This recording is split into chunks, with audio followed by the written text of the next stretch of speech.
I am the national president of the Guild of Medical Directors. Those are the doctors that own and run their hospitals in Nigeria. I am hereby inviting you to our 2022 annual general meeting. It will be virtual, and the theme is on health, human resources, and management. In this country, within the past 2 years, 4,000 doctors have left this country. Over 30% of the nursing staff in most hospitals, they have left this country.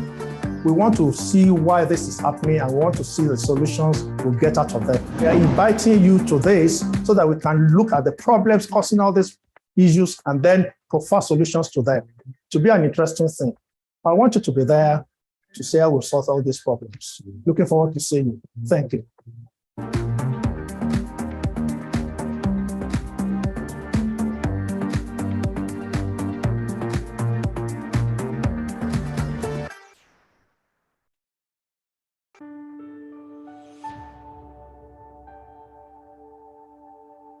My name is Raymond Abiodun Kuti. I am the national president of the Guild of Medical Directors. Those are the doctors that own and run their hospitals in Nigeria. I am hereby inviting you to our 2022 annual general meeting. It will be virtual, and the theme is on health, human resources, and management. In this country, within the past 2 years, 4,000 doctors have left this country. Over 30% of the nursing staff in most hospitals, they have left this country. We want to see why this is happening and we want to see the solutions we'll get out of that. We are inviting you to this so that we can look at the problems causing all these issues and then provide solutions to them. To be an interesting thing. I want you to be there to see how we'll solve all these problems. Looking forward to seeing you. Thank you.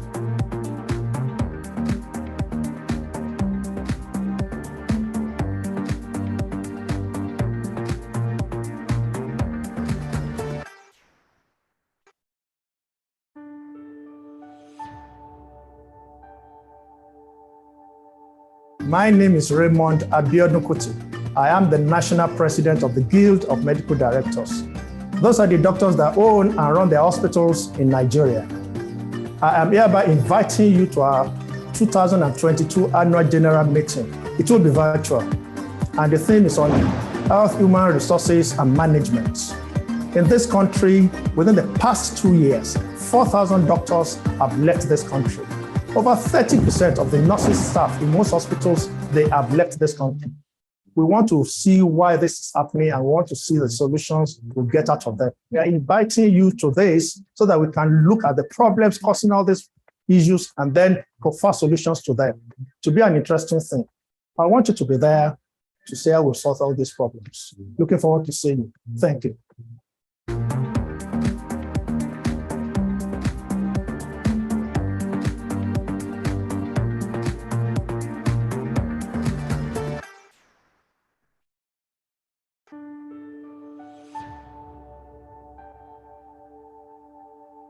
My name is Raymond Abiodun Kuti. I am the National President of the Guild of Medical Directors. Those are the doctors that own and run their hospitals in Nigeria. I am hereby inviting you to our 2022 Annual General Meeting. It will be virtual, and the theme is on health, human resources, and management. In this country, within the past 2 years, 4,000 doctors have left this country. Over 30% of the nursing staff in most hospitals, they have left this country. We want to see why this is happening and we want to see the solutions we'll get out of that. We are inviting you.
My name is Dr. Bimbola Silva. Thank you very much for joining. Thank you very much for joining this important AGSM by the Medical Director. Also, we welcome the Human Resource Management for Healthcare, Challenges, Strategies, and Opportunities. Thank you so very much for joining. We're just going to start as we're just getting ready for people to join. We'll just wait a little time for more people to join. I see my president. Good morning, ma'am. Morning, sir. You're welcome, sir. Thank you. I can see Dr. Ogungbo behind you. Yes, we are together. Yeah. We're here together. We're still finishing everything we need to do. You're all welcome. Thank you very much.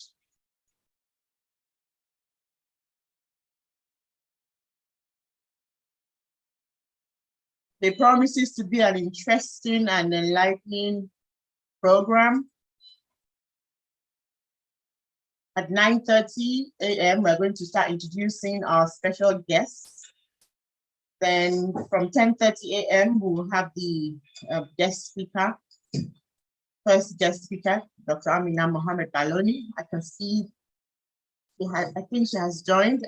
We'll still introduce her properly later on. She's the Commissioner of Health of Kaduna State. Then by 10:35 a.m., we'll have companies advertising their products by Wellington Neurosurgeon Hospital, Master Ruth Center. Then from 10:30 a.m., we'll have the second lecture by Mr. Utsan Udo, a Senior Human Resource Executive, who will be reading out their profiles later. Then by 11:15 a.m., we'll have company advertising by sponsors. Then we'll have a third lecture by 11:35 a.m., where Her Excellency Dr. Zainab Shinkafi Bakudu, First Lady of Kebbi State, and the MD CEO of Medicaid Radio Diagnostic Center would give a lecture.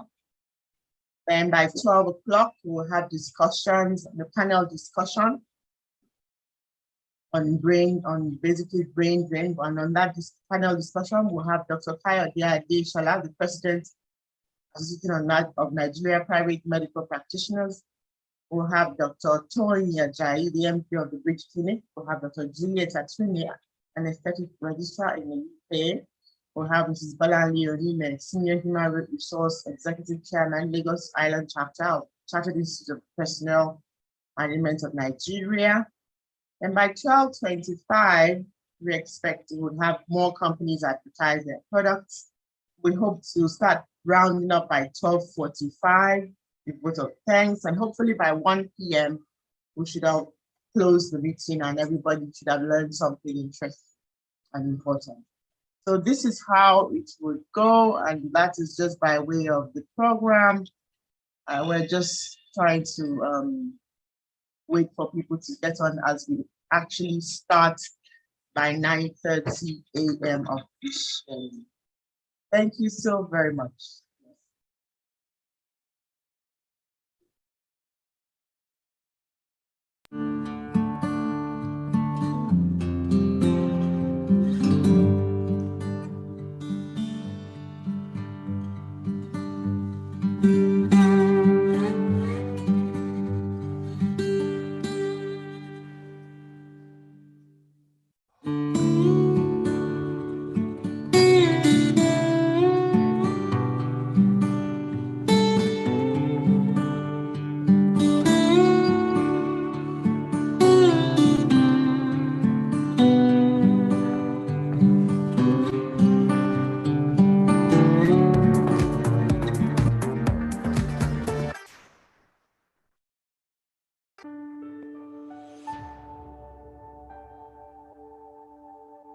My name is Raymond Abiodun Kuti.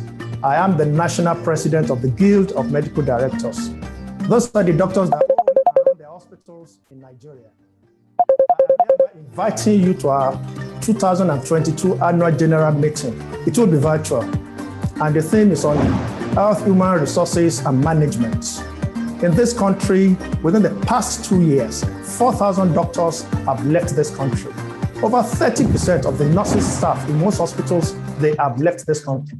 We want to see why this is happening and we want to see the solutions we'll get out of them. We are inviting you to this so that we can look at the problems causing all these issues and then prefer solutions to them. To be an interesting thing. I want you to be there to see how we'll solve all these problems. Looking forward to seeing you. Thank you.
Everyone,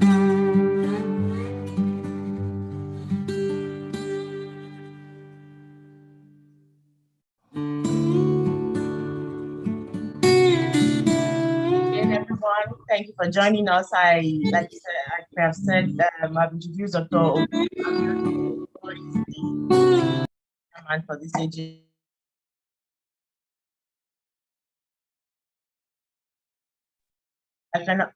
I can also see Dr. Ebenezer Shunaya. He's the founding father of GMT. He's the chairman of the board of trustees of the Guild of Medical Directors. I'd like to welcome you, sir. I can see host of other important people that I will still be introducing as we go on. Right now, I want to thank. Okay, I also want to mention that we have with us Dr. Modupe Abiola. She's one of the national executive members. I can see, like I've seen Dr. Amina Baloni. Thank you very much for joining. I can see Dr. Zainab Shinkabi Bagudu. I'm going to introduce her properly later on. Thank you for joining us.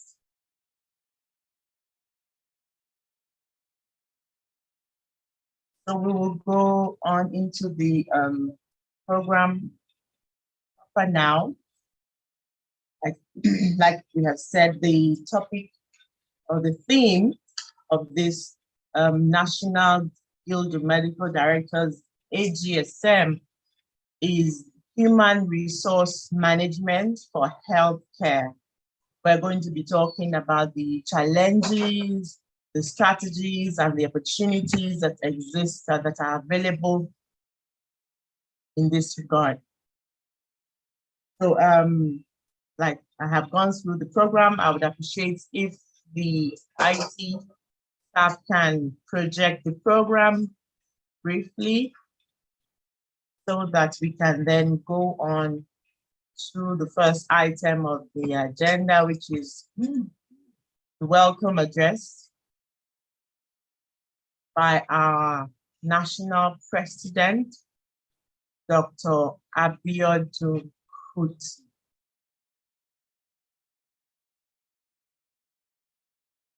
Yeah. Thank you very much, Dr. Silva. Thank you very, very much.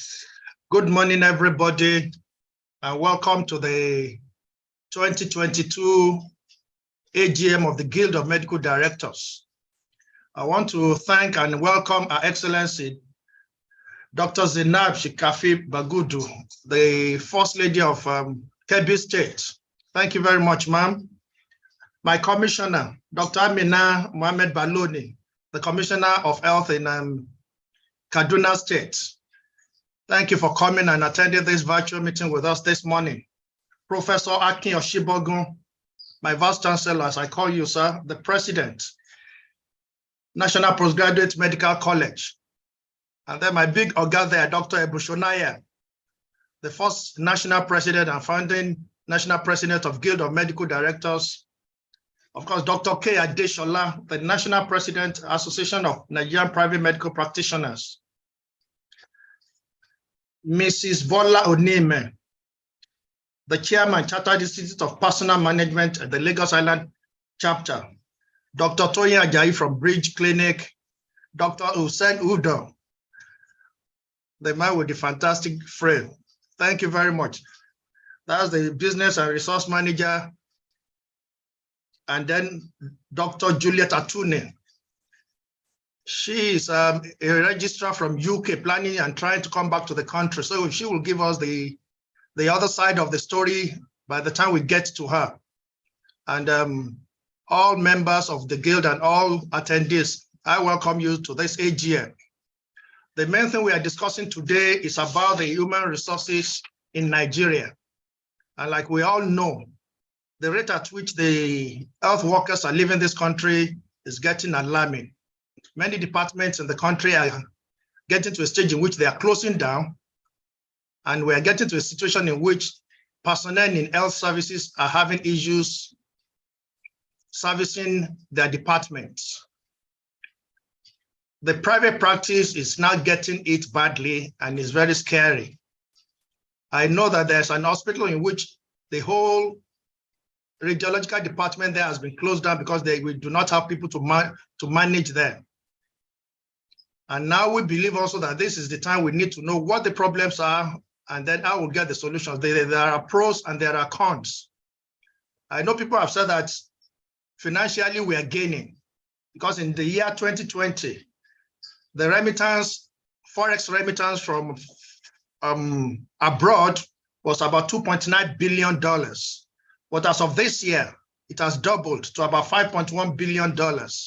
That means more people are sending in money from abroad. You can say, yeah, that's a positive thing from people running away from Nigeria. But what about the effects on the health services and health delivery in this country? And I know we have a good and a robust team to give us the information and then the ways to handle this situation. I want to welcome everybody to this AGM, and I want to thank everybody for attending. Thank you very much, and God bless you. Thank you very much, sir. Honorable President of the National Guild of Medical Directors, Dr. Abiodun Kuti. Now we're going to go right into the program. We're going to go ahead and introduce our special guest of honor, who is going to give the first lecture. She is no other than the Commissioner of Health in Kaduna State. Her name is Dr. Aisha Mohammed Baloni. She has been online since we started. Dr. Aisha Baloni attended Kaduna Capital School, Queen's College, Lagos, and Ahmadu Bello University Hospital, Kaduna, where she trained as a medical doctor. She's a consummate and compassionate physician. And Dr. Baloni is the Commissioner of Health for Kaduna State. I would like you to kindly join me to welcome Her Excellency Dr. Aisha Mohammed Baloni to the stage for a lecture.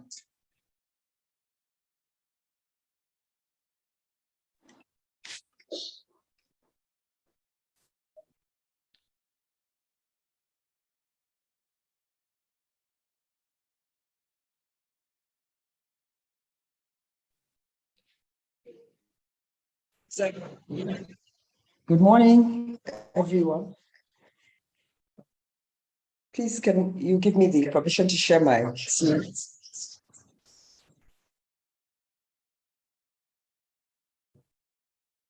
You can go ahead and share it now, ma'am. You can also put on your video. Okay, thank you very much. Just 1 minute, trying to sort out the logistics.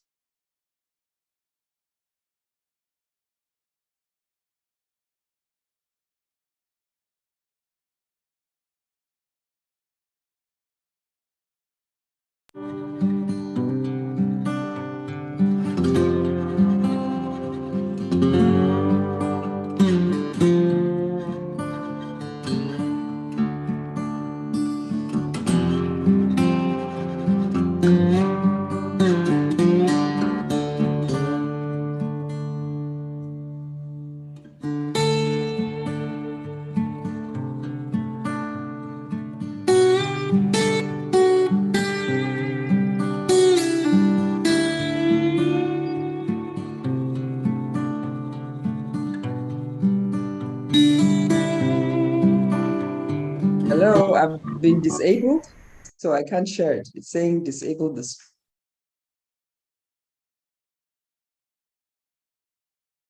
Hello? You can share it, please. Go ahead and share, please, ma'am. Okay. That's right.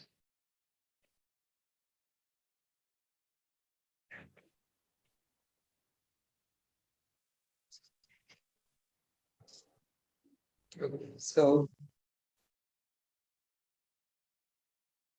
can you see it now? Yes, ma'am, we can see your slides, ma'am. Thank you. Okay, Your Excellency, the First Lady of Kebbi, my dear sister, Dr. Zainab Shinkafi Bagudu, the President of the Guild of Medical. Good morning. Thank you for the opportunity to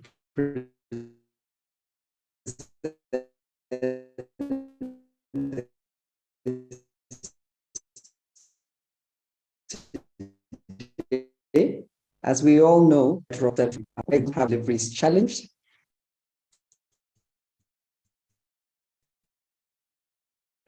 And we have to look for ways. My presentation outline is as shown.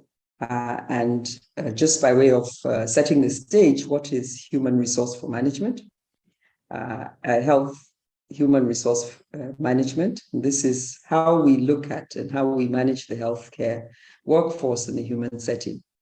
And we must attract and select and train health personnel that will be fit for purpose and provide the quality of service that we would like. We also have to look at motivation, discipline, and how we replace health workers. And the president, when he was speaking, mentioned the alarming loss of health workers in the country in the last couple of years. And some of this speaks to it. So here in sub-Saharan Africa, we have about 14% of the global population, much more right now, and then we bear 25% of the global disease burden.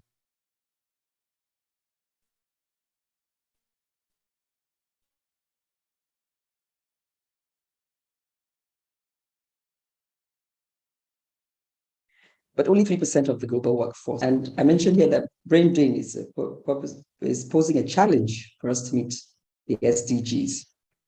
Already we have inadequate human resources, and brain drain is making this a lot more worse. Of course, we have reasons, but these, I guess, are personal a lot of times, and some of it is societal. We also know that we have very poor resourcing of data to reach the agreed target of 15%. And then we also know that there's a link between number of physicians and poor mortality rates. And we have an estimated global monetary loss of about 500 million USD per year. If you situate with what comes in, of course, it looks like what comes in is more than what goes out. But in an already depleted health system, we all suffer for it. And we can see that here in Nigeria, it's about $20 million is lost in training because we train and people leave. We have 1.9 health practitioners for every 1,000 Nigerians and 40,000 doctors for a population of more than 200 million. I dare say that now we're lower on those numbers. For Kaduna, we have 2 doctors for every 10,000 population and 5 nurses. And the number is less for the lab scientists and pharmacists. But what did we find? People actually want to leave. And though I mentioned doctors here, they are not the only health workers that want to leave. And it shows us that we've lost from 2015 to 2021, we've lost over 4,500 doctors to the UK and nurses, 4,310. But we know also that in the last year, these numbers have gone up much higher. And we have quite a number in the US. And the Guild estimates that we have even less than that. So our health system is already weak, and we have weak governance. And of course, we have funding, supply chain problems, chronic underfunding. And in Kaduna State, we're not different. And we have the same problems with poor infrastructure, frequent stockout, of essential drugs and commodities, inadequate monitoring and supervision. And what we've tried to do is to focus on funding. Kaduna State for the last 4 years has consistently reached the Abuja Declaration target of 15%. In the COVID year, we actually had a budget of 20% due to the response. We've tried to invest in infrastructure. Over 20 billion has been invested in primary healthcare system and some secondary facilities to expand and improve the infrastructure. We've also done some work in redistribution of staff, and we've tried to look at data and improve our governance framework. So the challenge with inadequate human resource for health is availability, where you have inadequate number and skill mix. Promotions very often are not performance-based. So people, most times you have, you reach a stage, a level, and you spend 3-4 years, and so it's time for your promotion. There isn't much factoring in of performance and productivity. And then we also have high cost of training. We have our facilities having training facilities not having the requisite number, so to speak. So part of it is because people don't qualify. We all know that the educational system is not what it used to be, but also because of accreditation issues, we can't produce as many as we would like. And of course, the brain drain. Teachers are leaving, younger doctors are leaving, younger nurses are leaving, everyone's leaving. And it's like it has a knock-on effect. So people feel, so-and-so has gone and she's earning good money, or he's earning good money, I might as well do it. The other point is about distribution. We have equitable distribution in terms of rural and urban divide. So the urban facilities tend to fare better. They have more staff. Everybody wants to be in the urban area. And part of it is because of the social amenities that are lacking in the rural area. For Kaduna State, we have issues with insecurity, although it's not as widespread as it's being portrayed to be. It is a real challenge in some areas of Birnin-Gwari, Chukun, Kajuru, and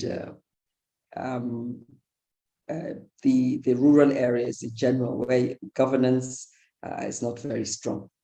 And the causal factors are usually around motivation or personal factors. We all agree that we could get paid more.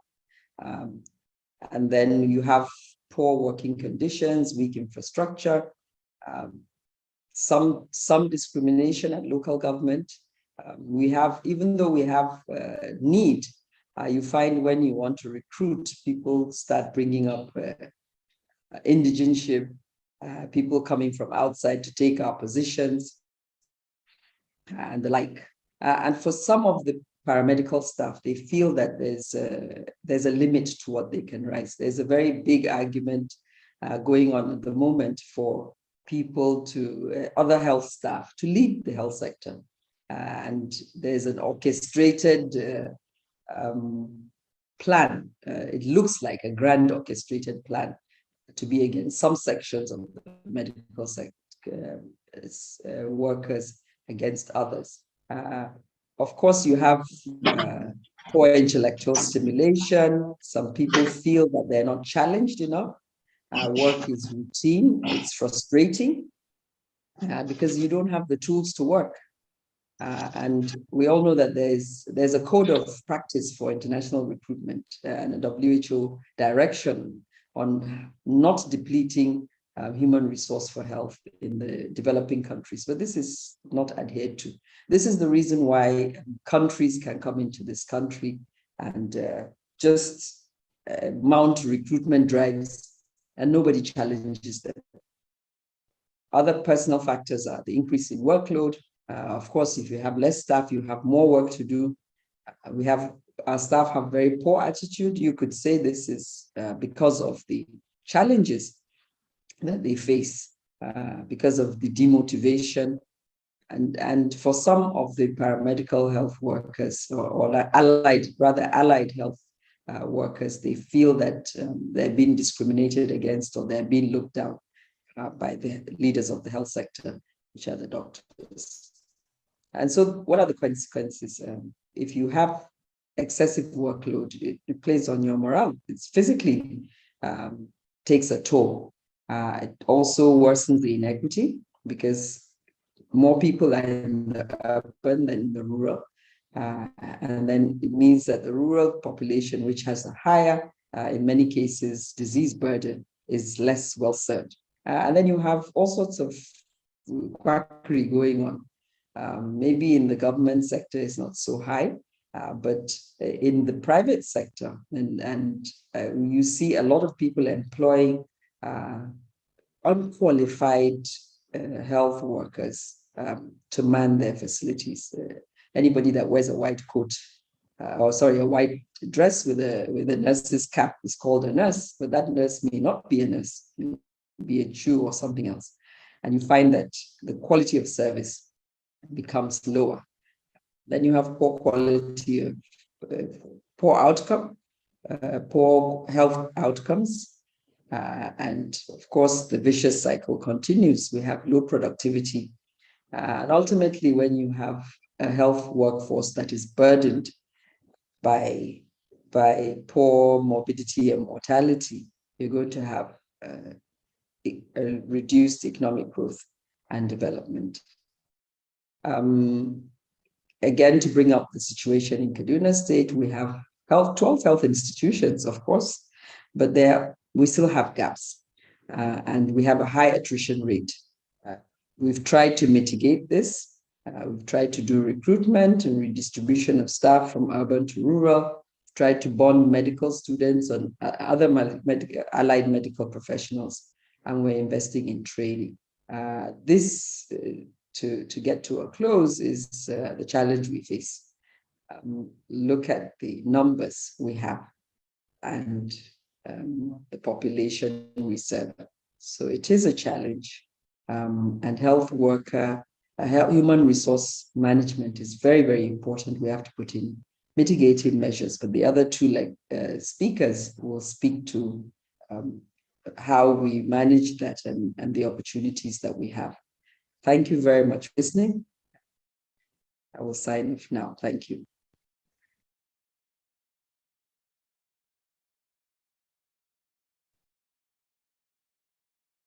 Thank you very much, ma'am, for your enlightening presentation. Thank you. You've taken us through the challenges, and you showed us how things are in Kaduna State. Now, I would like to introduce the oh goodness, hold on, sorry.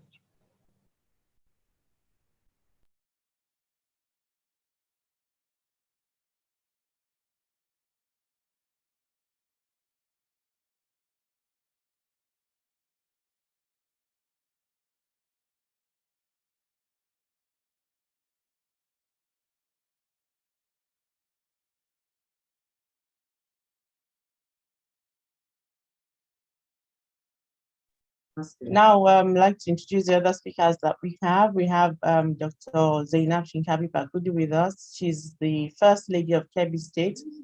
She's a consultant, pediatrician, and advocate for women's health with a particular focus on cancer. She's the CEO, MD of Medicaid Radio Diagnostic Center and Clinics in Abuja. She also runs a cancer charity organization that has been in the forefront of cancer advocacy and treatment in Nigeria. We'd like to welcome her to this meeting. We'd also like to welcome Professor Aki Oshibogu, who is a professor of public health, a consultant public health physician and epidemiologist. He trained at the College of Medicine, University of Lagos. He's the president of the National Postgraduate College of Nigeria, Medical College of Nigeria. There's also Dr. K. Adeshala with us. He's the president of Association of Nigerian Private Medical Practitioners. And we have Mrs. Bolanle Onime, a charismatic, versatile, and performance-driven individual who enjoys challenges and thrives on responsibility. She's resourceful with healthy in patients. She's hardworking and motivating with an in-depth knowledge of people, their character, and what motivates them. She's the head of human resources at CFAX Group, and she's also the chairman of the Lagos Island chapter of CIPM. These are our special guests. These are our guests of honor. I would now like to invite Dr. Zainab Shinkafi Bagudu, the First Lady of Kebbi State, Her Excellency, to give her lecture. She has another engagement she has to attend.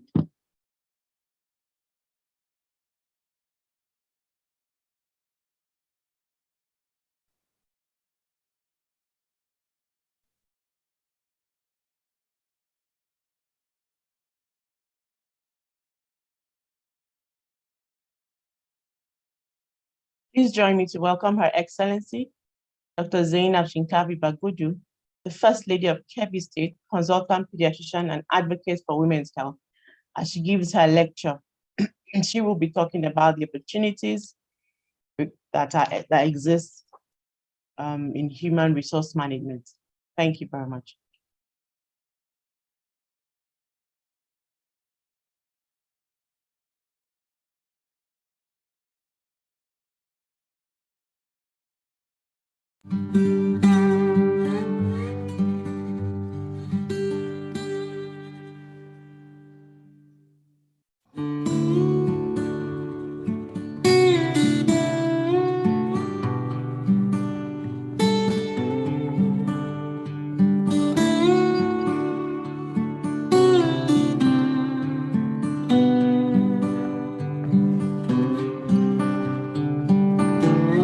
Hello. So while we're waiting for Everyone. Dr. Bagudu to come in, Dr. Okuti, do you have any questions, sir, for Dr. Amina Baloni regarding her lecture, so that we can just talk about those quickly and before we have Her Excellency come in with her lecture? Well, I believe we should just let Her Excellency have a lecture, and then we can collate all the questions together and comments. Thank you, ma'am. Sir, you're muted, sir. Sir, you're muted. I said, let us have the Excellency give a talk, and then we can collate all the comments and the questions together. Can you hear me, ma'am?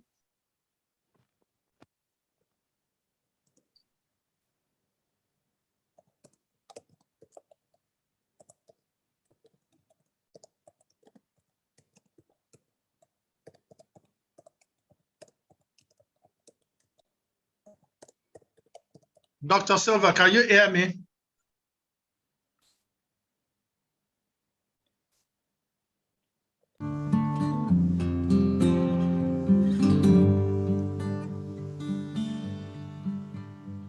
I can hear you, sir.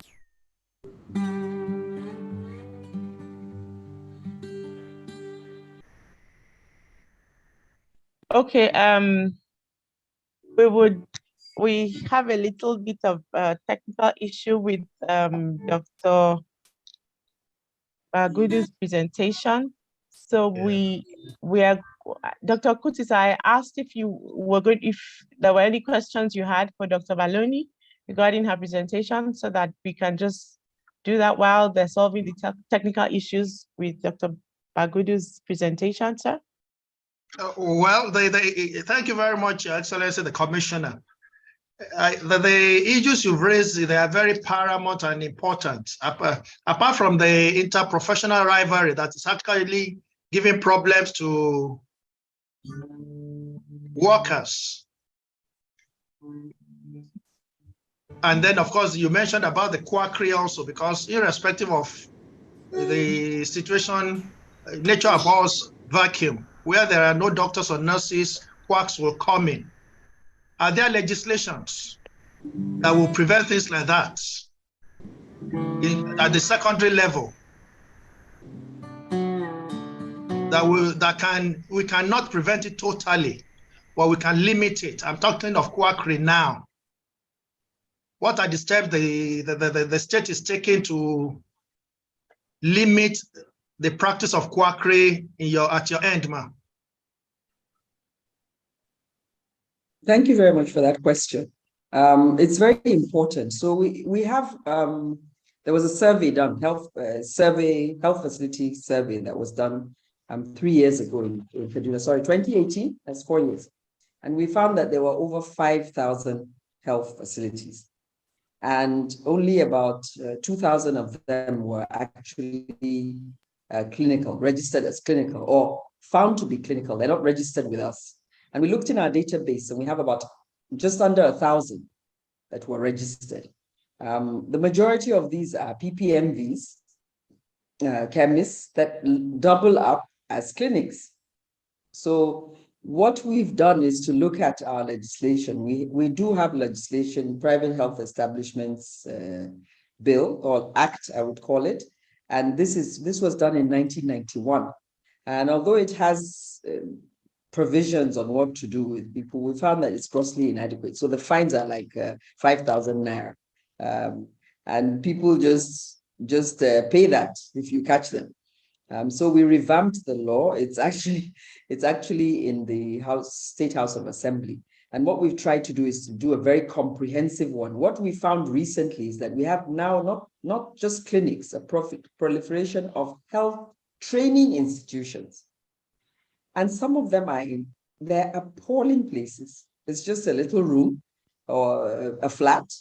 And it's telling you that it's training. I just got a video about last week of a training institution that was using oranges to teach students how to give injections.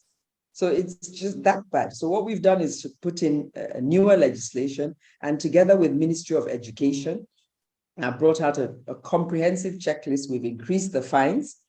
We've also revamped the committee. So we don't have an agency like Lagos has.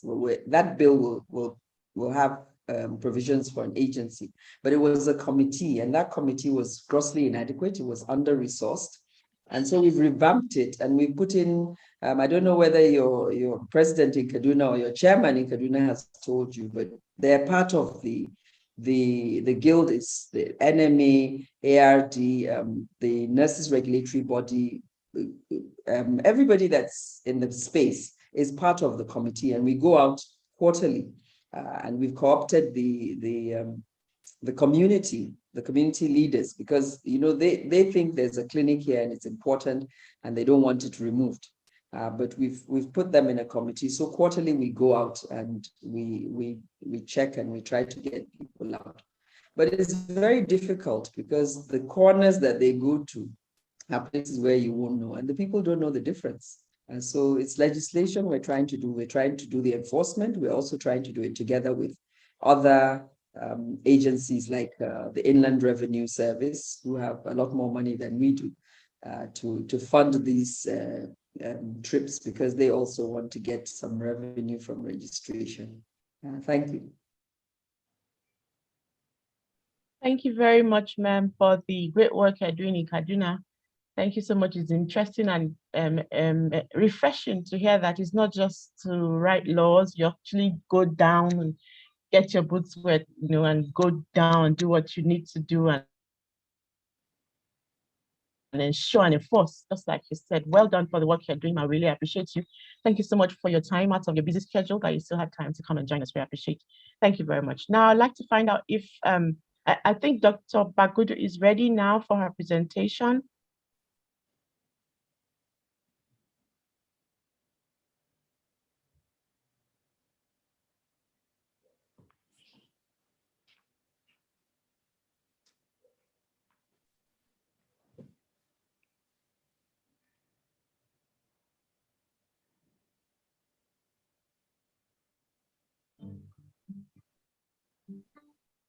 Can we project Dr. Bagudu's slides so that she can start her presentation, please? Are the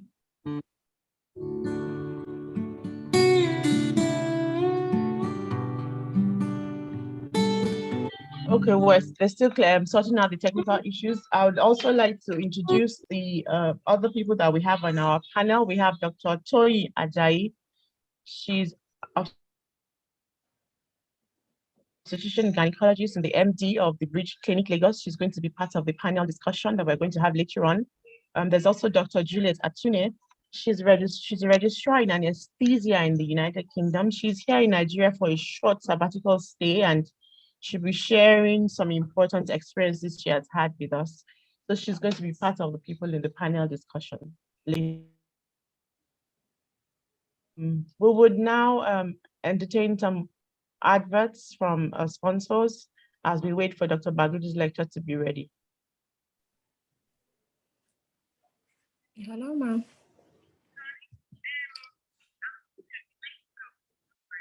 That's okay. Okay. And I'm fine.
Okay, but I think Bagudu is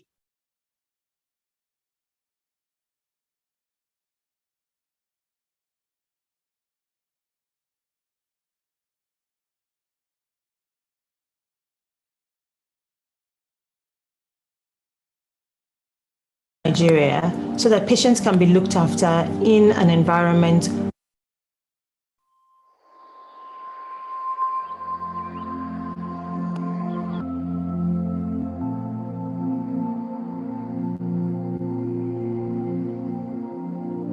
Before we go on this virtual tour, let me tell you a little bit about the hospital. Named after my mother-in-law, Mrs. Marcel Ruth Ann Odunsi, who died from complications of breast cancer in 1999, the idea of developing the hospital was conceived to bring international standards of care back to Nigeria so that patients can be looked after in an environment closer to home.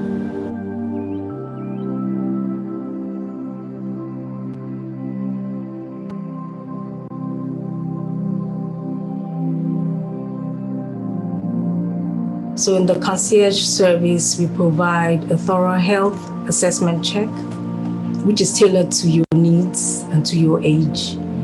So we are screening, and then from screening, we diagnose, treat, and have a lifestyle plan for you all under one roof.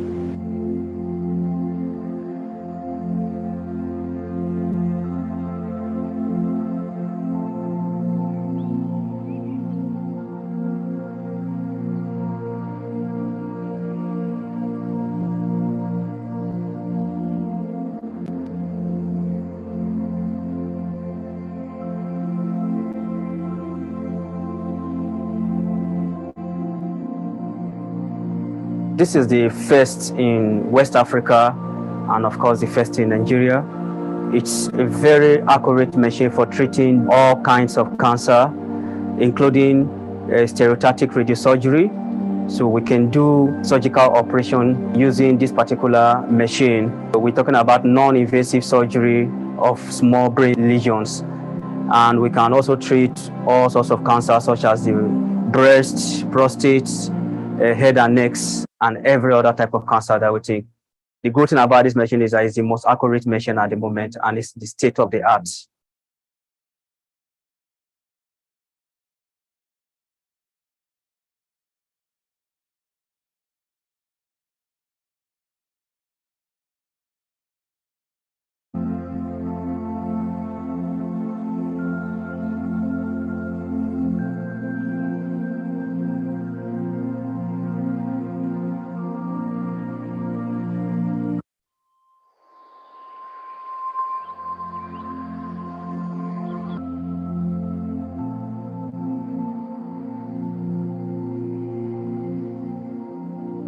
Before we go on this virtual tour, let me tell you a little bit about the hospital.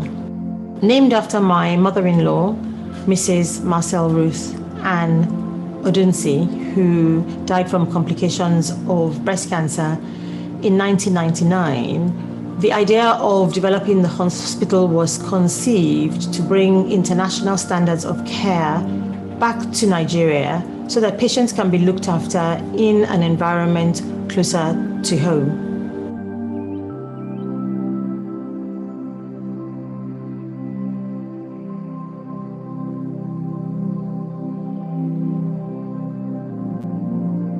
So in the concierge service, we provide a thorough health assessment check, which is tailored to your needs and to your age.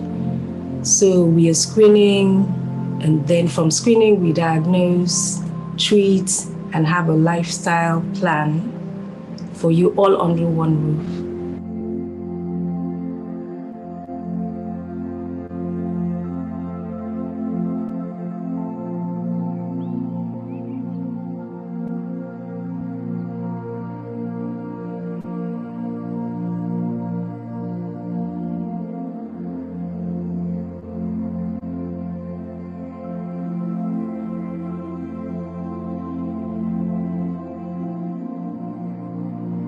This is the first in West Africa and of course the first in Nigeria. It's a very accurate machine for treating all kinds of cancer, including stereotactic radiosurgery. So we can do surgical operation using this particular machine. So we're talking about non-invasive surgery of small brain lesions. And we can also treat all sorts of cancer such as the breast, prostate, head and necks, and every other type of cancer that we take. The good thing about this machine is that it's the most accurate machine at the moment, and it's the state of the art.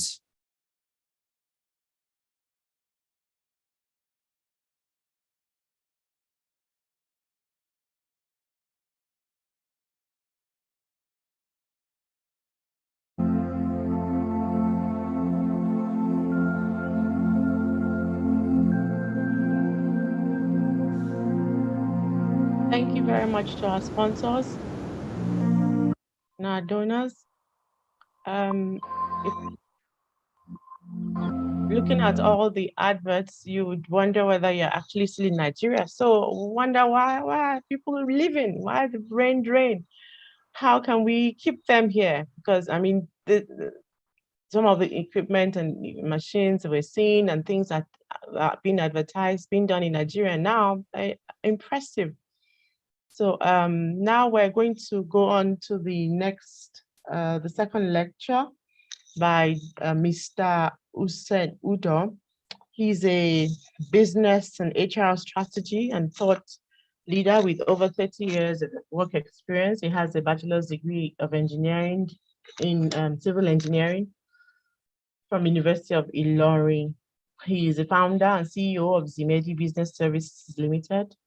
He has worked in several major industries like Accenture Nigeria, Dangote Industries. Is a member of the board of directors of Hello Pay Nigeria. He serves on the board of Inoyo Toro Foundation.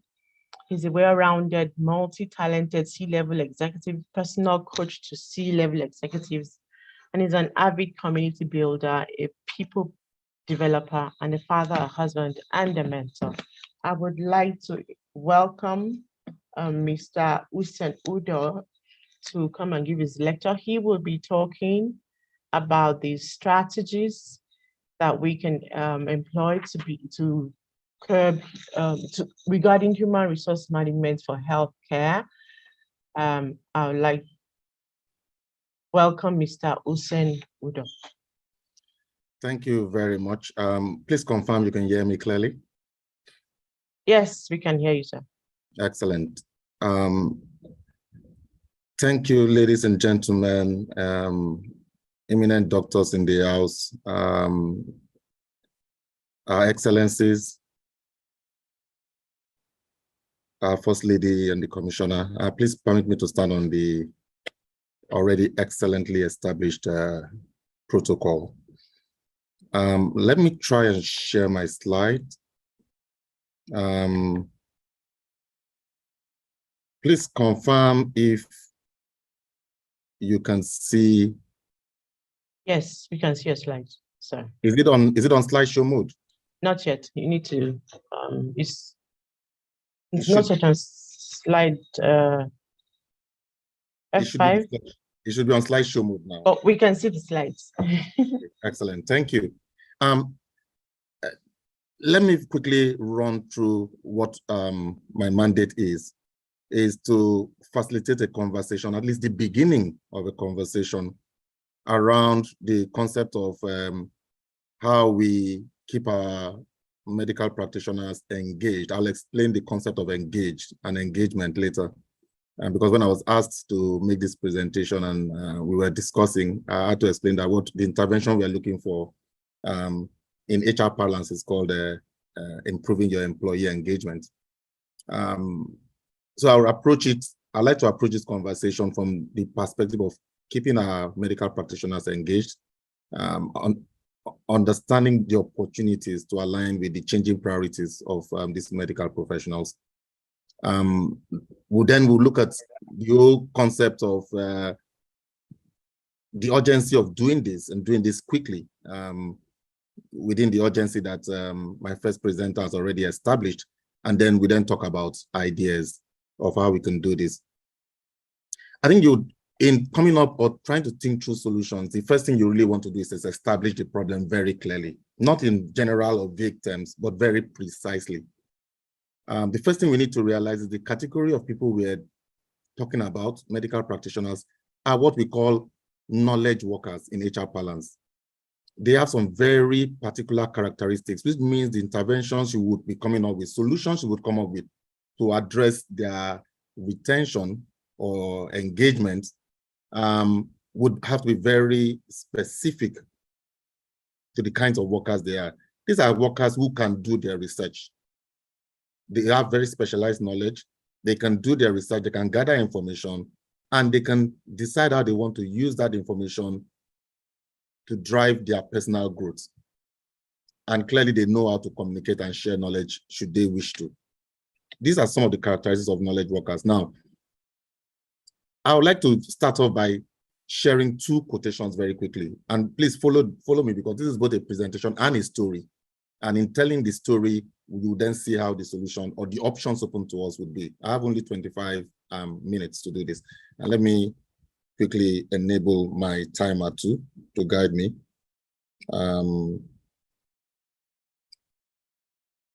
Okay, I'll put that at 26 minutes start.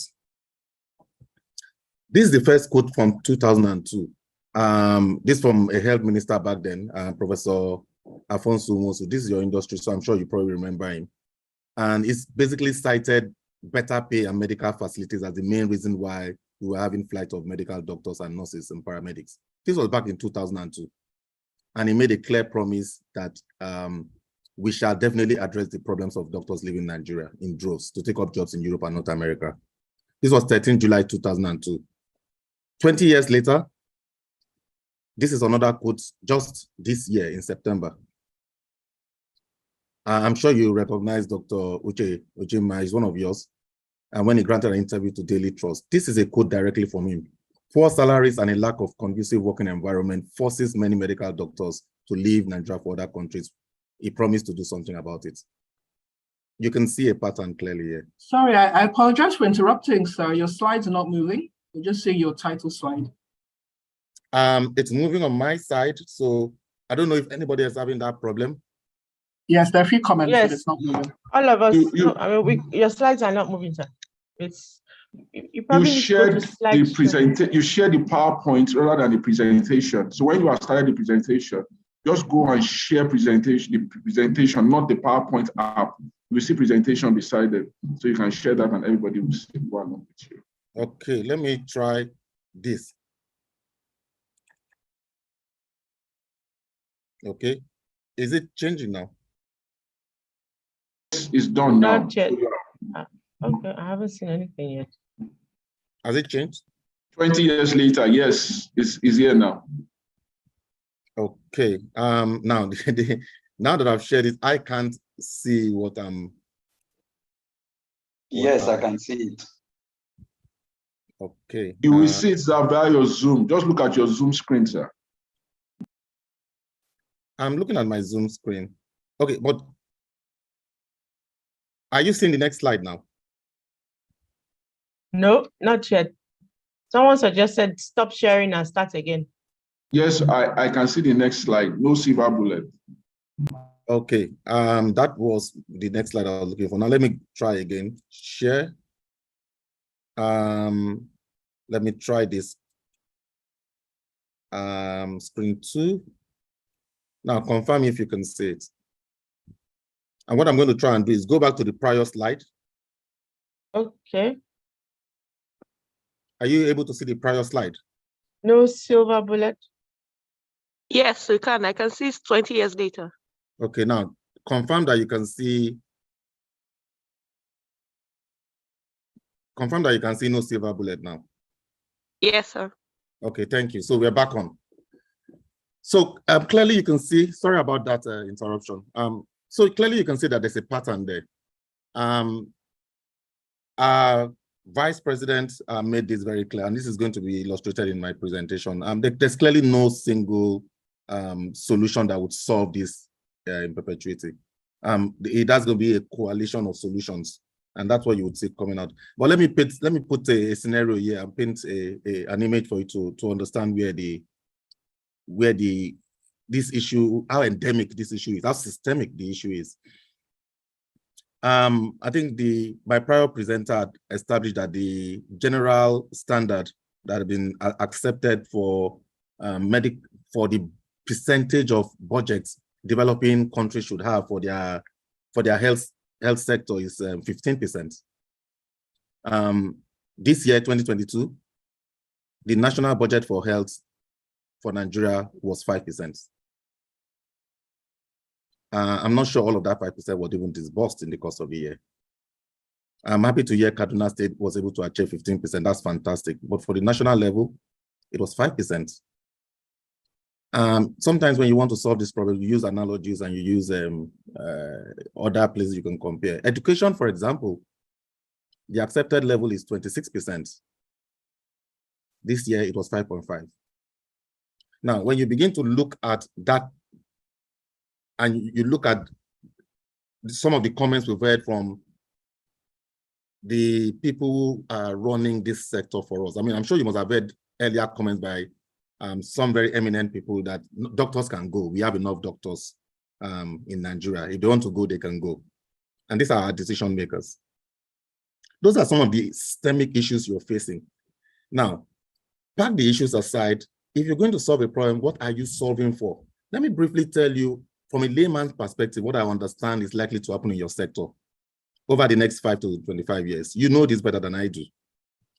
Healthcare tomorrow is going to be heavily dependent on technology. You are aware of that already. Telemedicine, remote care is going to significantly reduce patients' visits to hospitals worldwide. That's the intent. That's where the technology is driving to. AI is already showing that is happening. The quality of healthcare should actually become more accessible, more convenient, if those technologies are deployed, and when they are deployed, not if, when they are deployed. And home care would be taken care of by mostly what we call health smart assist solutions. The next generation of Alexas and Siris will be taking care of most of those things at home. And they'll be connected into hospitals that will then carry out the more complicated solutions. So the future of the hospital is actually home. If you are a medical practitioner and you know you're a knowledge worker and you know this is the direction of your practice, what will be the kind of questions going through your mind? You're going to be asking those questions. What am I doing here? Am I going to remain relevant in my profession if I continue to operate in this environment? Who is taking care of me here? Who is concerned about how my industry is developing and the choices I have in Nigeria? You would have to take a look at your own personal reward system. Now, you guys are in an industry where, yes, you want to be paid well. Every medical practitioner wants to be paid well. That's true. They are humans. They have challenges too. They have aspirations for their family. But they also have usually a higher than normal intrinsic rewards that drives their decision. Rewards around what choices do I have? What is my sense of my own competence? How meaningful is my contribution? How am I making progress in my profession? Your professionals in your space have a much higher level of intrinsic reward requirement than most other industries. So when you are in an environment where those critical needs are not being addressed, you would struggle. And so I'm sorry to say the great resignation that you see upon us is going to be here for a while. And it's not affecting you alone. The tech are suffering more, probably more than you, but it is going to be here for a while. So when we say, how do we stop them from leaving? We are not going to be able to stop them from leaving. The question should be, how do we slow down the process and put in opportunities to make the best of what is happening and provide opportunities for those who make the decision, the conscious decision to stay here? How do we make them more engaged? What is engagement? I've been using this phrase a lot, but let me quickly define what it is.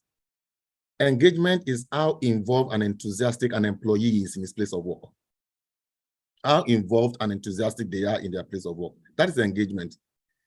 Now, the great resignation, which is what you're experiencing, which is what is driving this seminar, for example, has begun to force people to look more carefully, more decidedly at their employee engagement, because engagement obviously drives productivity. Employees want to feel valued. They want to feel appreciated. It hasn't changed. Now, you are worried about those who have left, but I'm sure you know perfectly well that a large number of those who are remaining have already quitted on you, even while they are physically here. The study shows that over 50% have quitted already. So there's a sharp decline in engagement, and there are all kinds of reasons. More medical professionals, and my first speaker has already alluded to it, are not going over and above in their place of work. There's a general drop in engagement, which is coincided with this Jackpot syndrome that we're all talking about. Because the quiet quitting is actually an indication, a symptom. I mean, you medical doctors speak about symptoms and causative factor. This quiet quitting and the Jackpot are all symptoms of poor management and a failed system. So let's stop admiring the problem for a bit. Let's understand where this is coming from.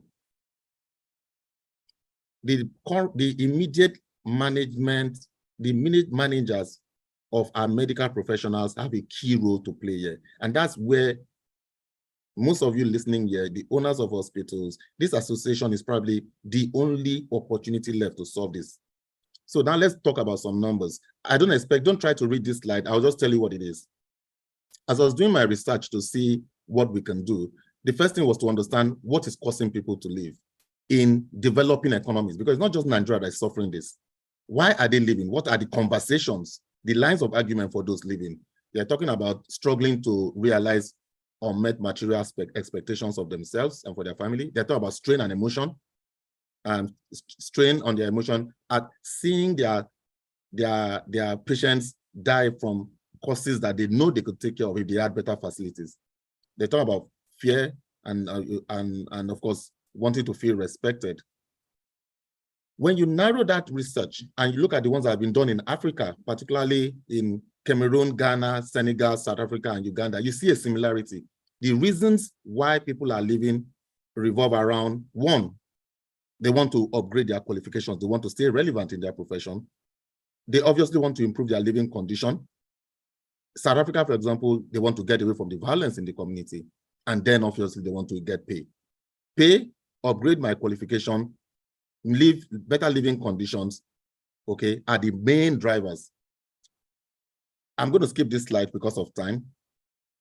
Because this slide just basically goes to say that, look, there are push factors and there are pull factors. Factors pushing people out of the country and factors pulling people into the other countries. I want to talk about Nigeria in particular. When we talk about medical practitioners in Nigeria, the research that was conducted shows clearly that there are 6 major push factors pushing medical practitioners out of the country. Number one is poor salaries. They believe they can get paid more out there. The second one is actually poor working environments. Insecurity in the country and in the communities they live in. Then the interprofessional rivalry in the health sector, which my prior speaker has alluded to very clearly. And then obviously the big one, the elephant in the room, the lack of interest in any research at any level by our government, the lack of interest in doctors' capacity development by our government. And when you flip that on its head, that is what is attracting them to those other economies. Better salaries, better working environments, security, ability to do research. I'm going to skip this slide because this is just showing that when McKinsey conducted this same study for knowledge workers, the results were showing exactly the same thing. Why are people staying? It's just flipping the coin. They're looking for those same issues that were raised. So it's not peculiar to you. So if we want to solve this now, what we should be talking about is what are the levers open to us? I've got 13 minutes. What are the levers actually open to us to begin to deal with this issue? There are 4 major levers that are readily available. One, we have to put in place, and this is actually collaborated by the McKinsey study. We have to put in place opportunities for career development and advancement without them departing from country. The second one, obviously, is we need to find a way to cushion and make their compensation more attractive, and then make the work more meaningful, and then make the work environment a bit more flexible. And guess what? To do this, to achieve what we've just described, you've got to take on a completely different mindset from what we've got now. There are certain design principles you must have in mind if you're going to tackle this issue. So let's begin to solution together. And I wanted to use a design mindset, and I've put a graphic on the side there to help you. The first thing is that retaining or retention challenges is not going to go away. So don't say we want to stop people from leaving. It's not going to happen. That's not going to go away. Ready-made talents will go to ready-made buckets. So the question you should be asking is, what about those that have elected to stay? What are we doing to build them up? And to provide those things that those that have left are looking for, but provide them in a systemic manner available to those who choose to remain.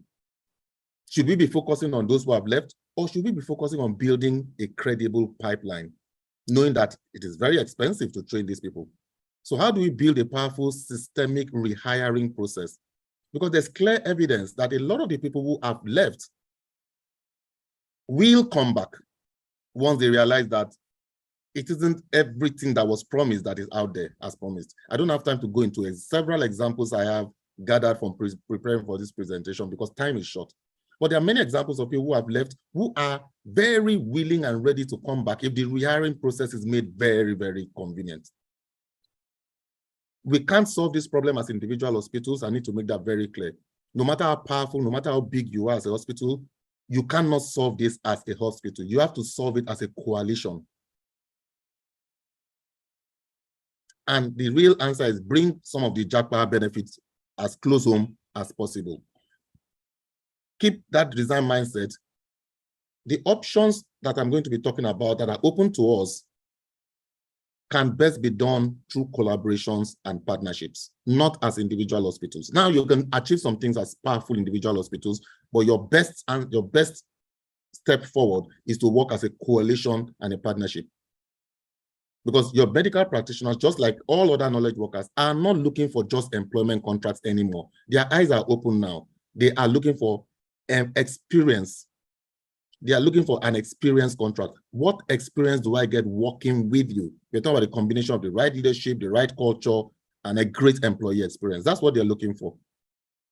So all evidence seems to suggest to me that this body would need to up our game, because there's nobody coming from the outside to help you. You can see clearly that government is still trying to sort itself out. Government cannot solve this on its own. You need to step up your game. It means you need to be better organized as a pool of people. You need to go to this as a pool as opposed to individuals who are constantly competing. You have to structure that environment that allows you to compete, but cooperate more, because that is where the solution really lies to this. And how do you do that? First thing is every moment that matters in your interaction with employees, medical practitioners, is a critical moment. It's a moment that matters. From how you attract them, how you hire and rehire them, how you onboard them, how you develop them, okay? And when they choose to leave, how you facilitate, yes, I mean facilitate, how you facilitate their exit so that they can come back. Those are all going to be critical moments.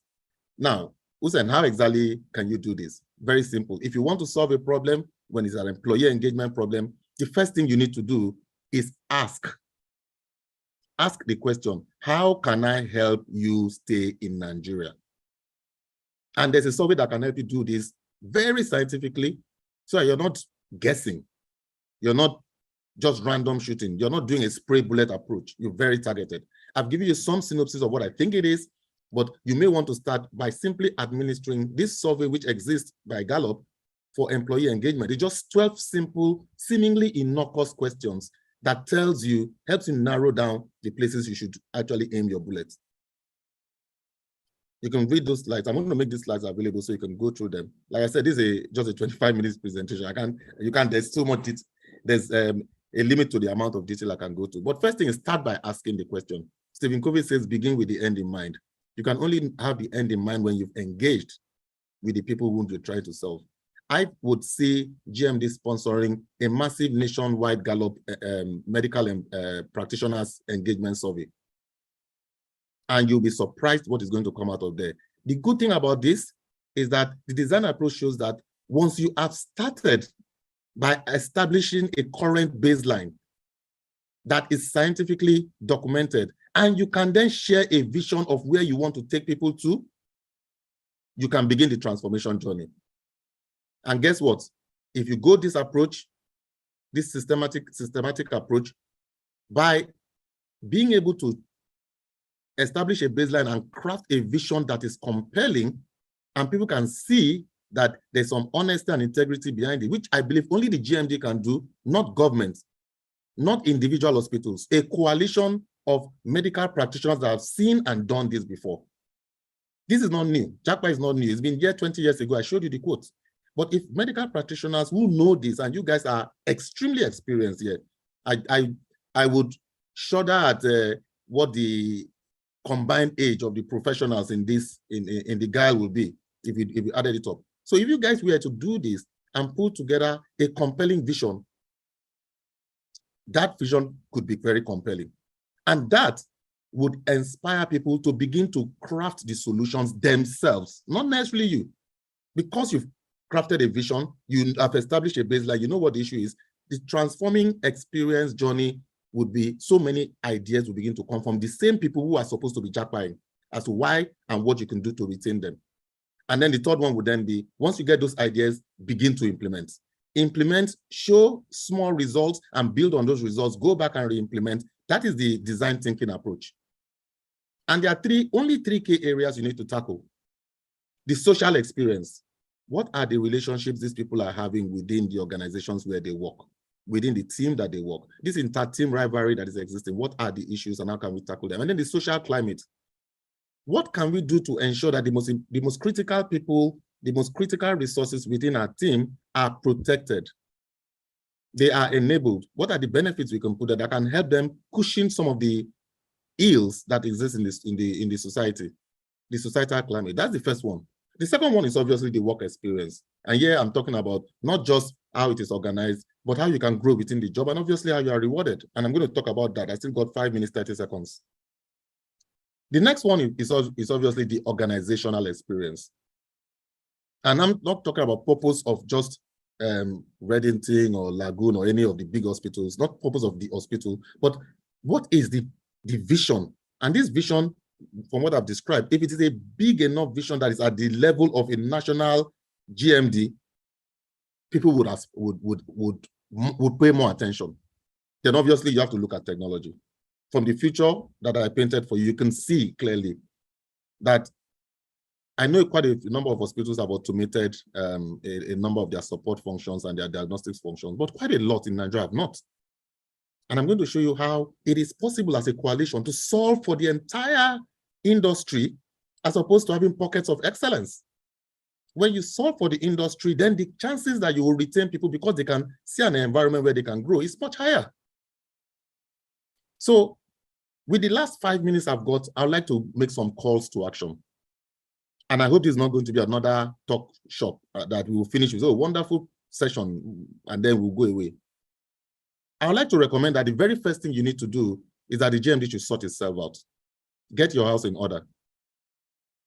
Pull together a strong coalition where you are working together, you're pulling together, you are strong, you are robust, you're financially credible, your resources are sound, and you are known and respected internationally and locally, because you are the only one that can solve this problem for yourself.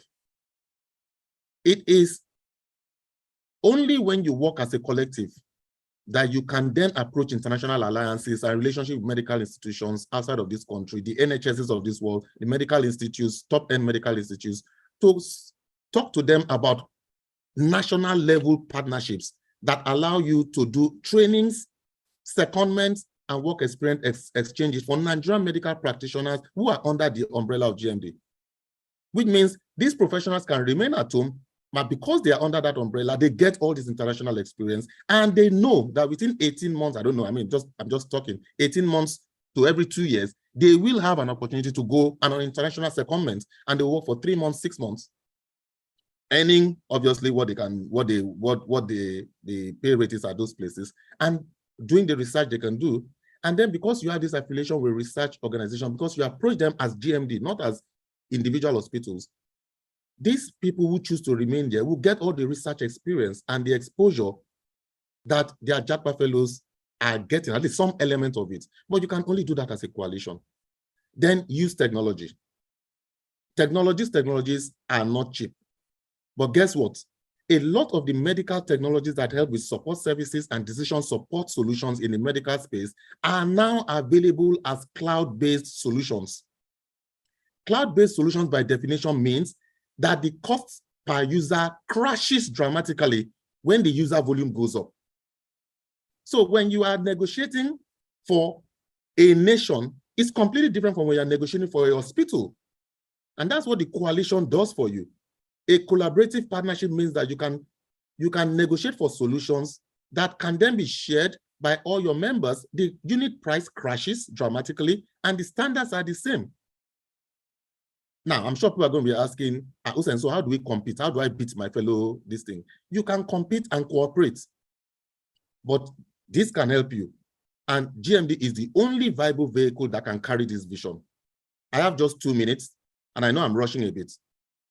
The third one is that you have to absolutely prioritize the workplace wellness and mental health of all medical practitioners, because your people are under an inordinate amount of pressure.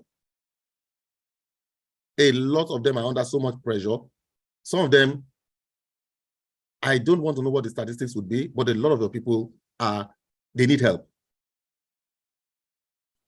And these physicians, you guys are not healing yourself. And that is part of the reason why they leave. Now, they think that when they get out there with a better environment and all that, but what I hear is that our consultants, who are the big guys here, when they go abroad, they are on call 18 hours. So the thing they were running away from here, guess what, when they go out there? The big men here, when they go there, they become a moshe. So you need to prioritize the wellness of your people. Then obviously employee benefits. Now, employee benefits, I have 37 seconds. I'm going to stop. I want to stop right on time. Your employee benefits, the solution around your employee benefits, you cannot pay the dollar equivalents that those countries are paying. And you shouldn't even be trying to do that. But what you can do is that you can become creative around the benefits. And this creativity and flexibility around the benefits become even easier for you when you're working as a coalition. Because as a coalition, you can pool funds together to provide things around lifestyle choices, school fees for their children in specific schools, paid holidays. That's my time telling me I'm out of time. Fitness centers. If you work as a coalition, as a group, and you buy as a group, these employee benefits are easier to extend to all the members that are covered under the GMD because you have a critical mass. You negotiate far better, and the benefits are the same. Okay? I'm going to leave my slides so you can look through the rest. I would stop at those 4 because if you crack those first 4, and I've listed 8 different ones, but the top 4 are the most important ones, and I'm glad I was able to speak to those. If you can crack those first 4, you will be surprised at how much of a damper and a stop you would have placed on the massive outflow and bleeding that is happening with our critical resources. You will not stop it, but you will definitely make coming back home far more attractive, and you make exiting not so attractive, but you will not be able to totally stop it. So, finally, who will carry this vision? First of all, is it a vision you can develop? Is it something you can come together and blow it out and make a real vision? Who will carry this vision? It's not going to be government, that's for sure. You know that. It's not going to be government. We need somebody to own and carry this vision. And gentlemen, ladies, I believe you are the ones that can do this. If you can carry the vision and you can see into the future, if you can see into this future and you can see clearly, you can communicate this vision in a way that becomes compelling and brings far more people on board.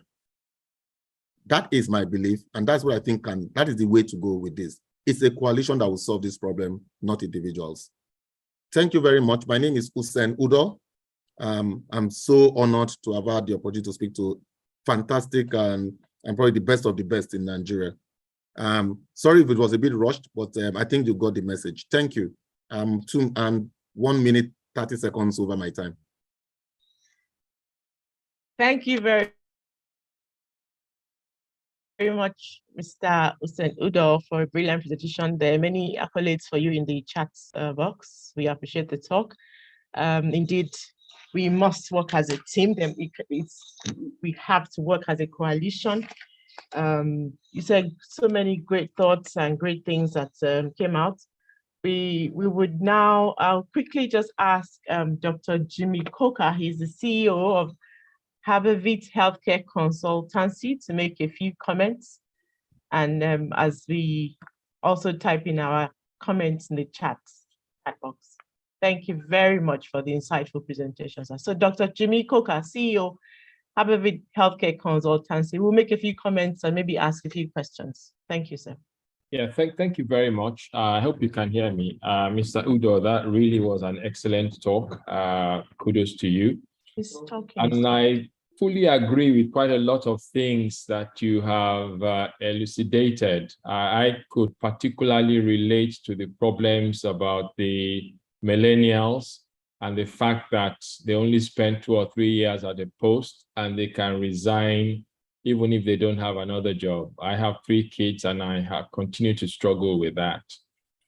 With regards to reasons why people leave, the Japa syndrome, I have to declare that I was a beneficiary of this about 30-something years ago. And I came back to Nigeria, so I could also relate to that.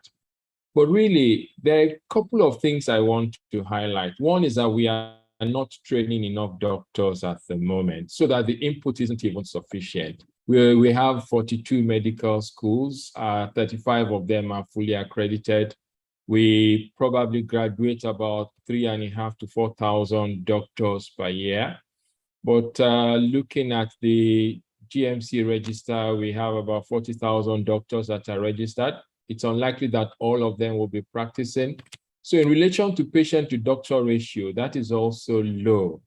And we need to also address the issues of producing more doctors, because currently we are not. We also need to revise the curriculum to make sure that it's fit for purpose in 2022. Secondly, I think the other thing we need to also consider, in fairness to those who leave, and it's not just the doctors, architects, lawyers, accountants, because we need to look at push and pull factors.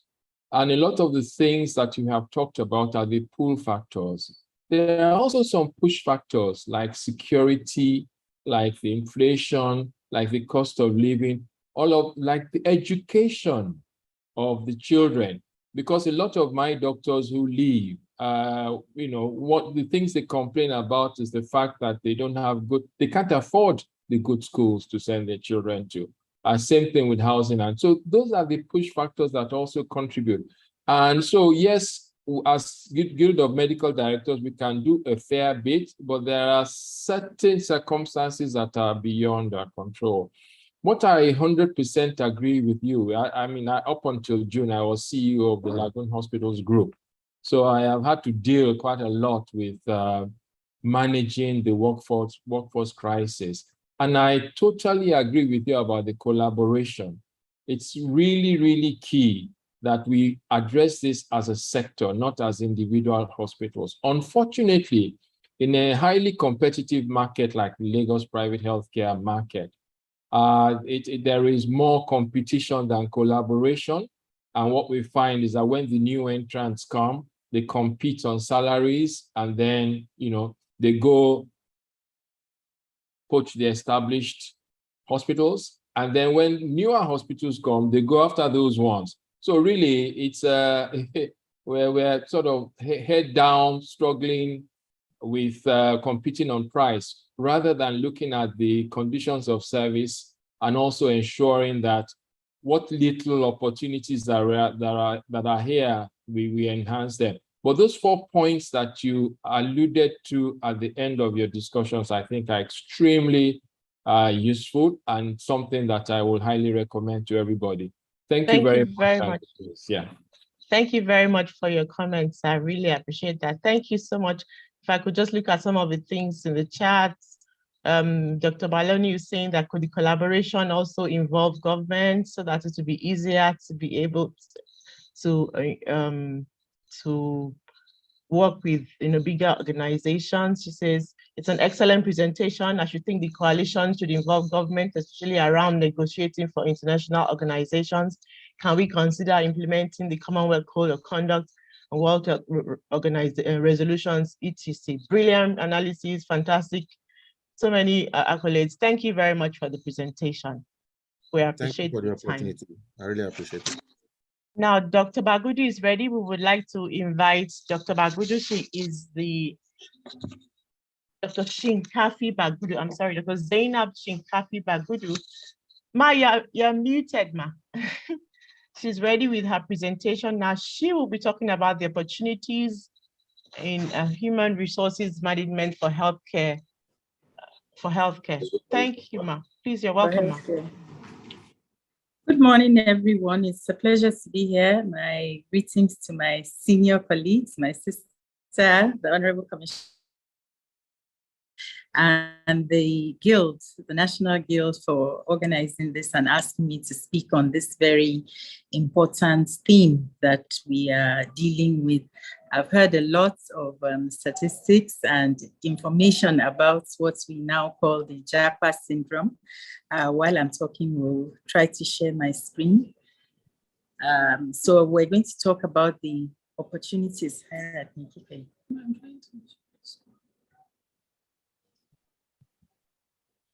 Apologies, we're still not very tech savvy.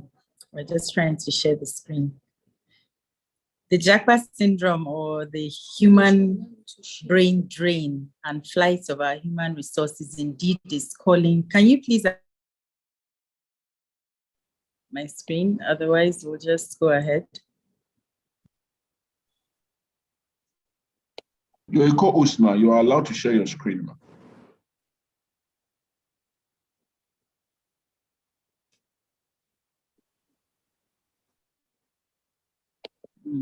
It's not allowing.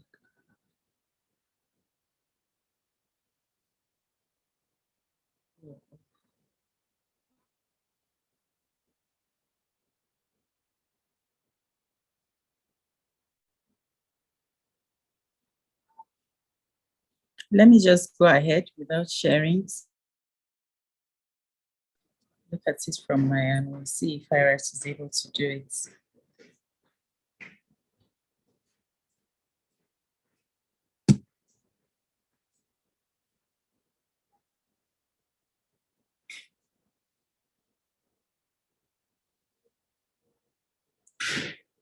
So just stop it. Just stop it. I'll just stop. I don't waste people's time.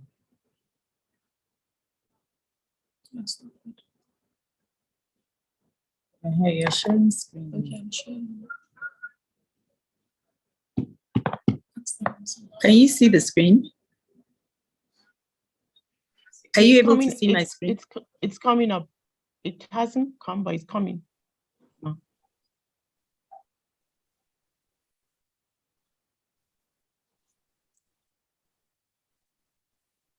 It's not coming? It hasn't come, but it says you started sharing. We haven't. You can disable your video. It may make your screen, what you are sharing to come up faster if you have poor internet connections.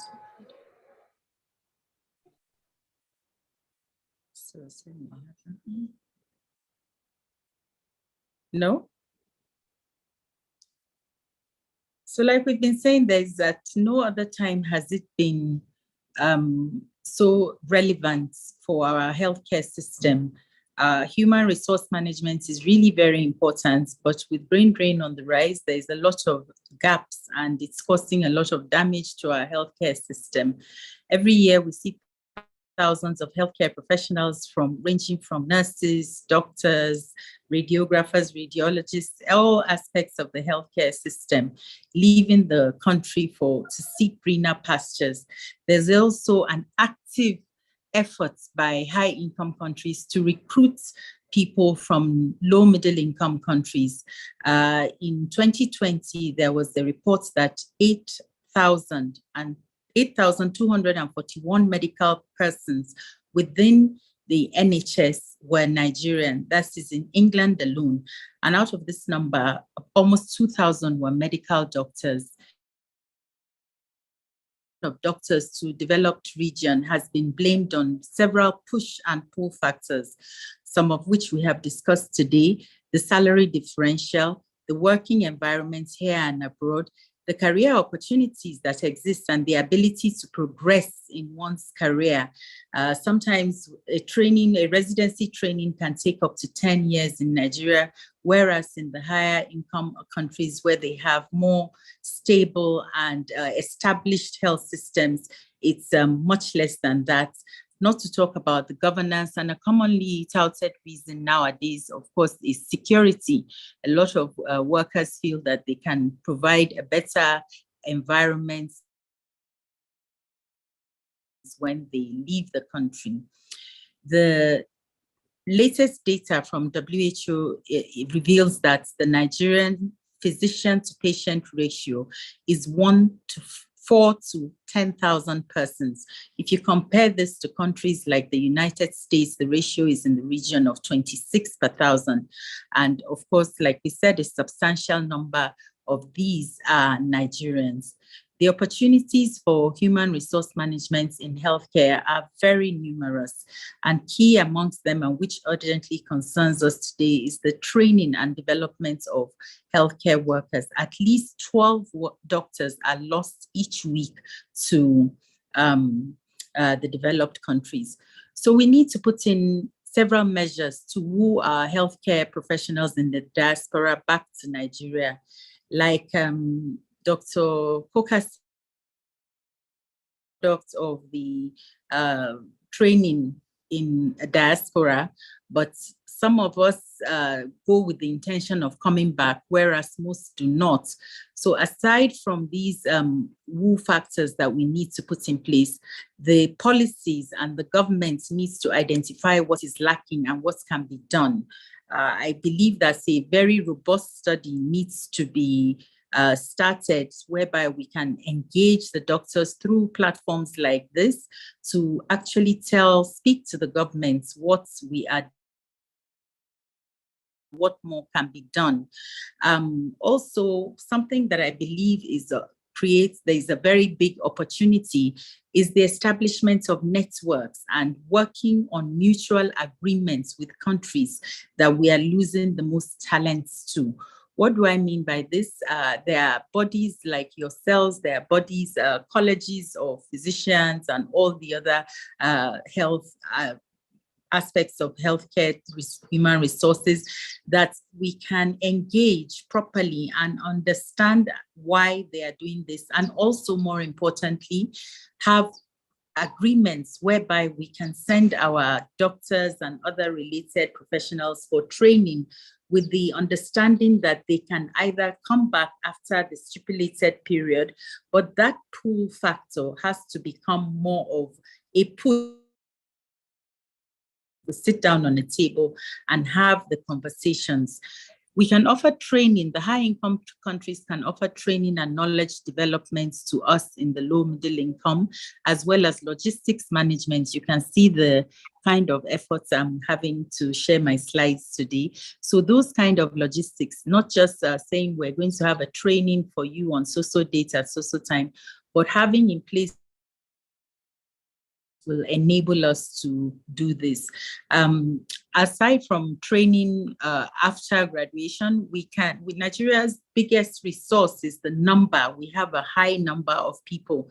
Countries like India have recently banned the study of courses like medicine for foreign nationals in their countries.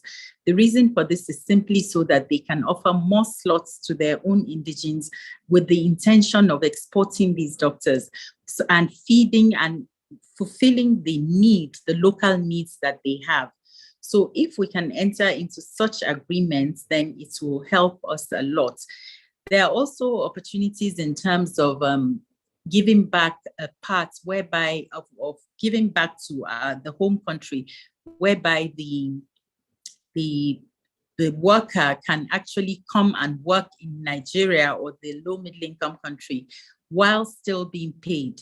Maybe set aside a few months in a year on paid leave that you can come back to your home country, but these have to be ironed out properly. And the other big issue that we talk about is the salary. It's not possible with the current economic situation globally for different reasons to match what the high income countries are offering, but we can do better. We saw recently the CONMES salary scale being implemented in many states across the country. It took a long time, but there's still some that haven't been able to do it. So it will be good if we can at least offer our colleagues the right salary scale across the country, and that might help to keep them.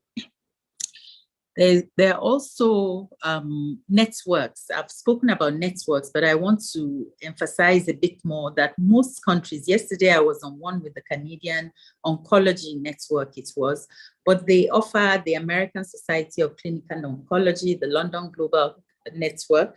They do offer these kind of opportunities, but it must be had in collaboration with our own leaders in the regulatory agencies. So whilst we're talking to ourselves today, I hope that we have some leaders in those agencies that can start the conversation, not necessarily enforce. This will be against fundamental human rights to enforce such things.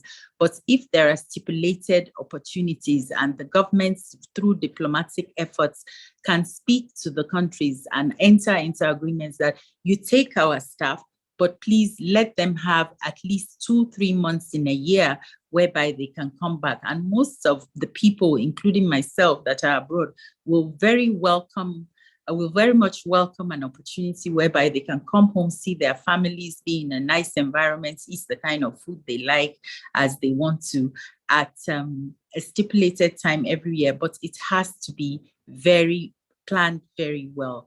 So a lot of this is just wishful thinking, but the Guild, as well as the Nigerian Medical Association, can do a lot more by having those necessary conversations.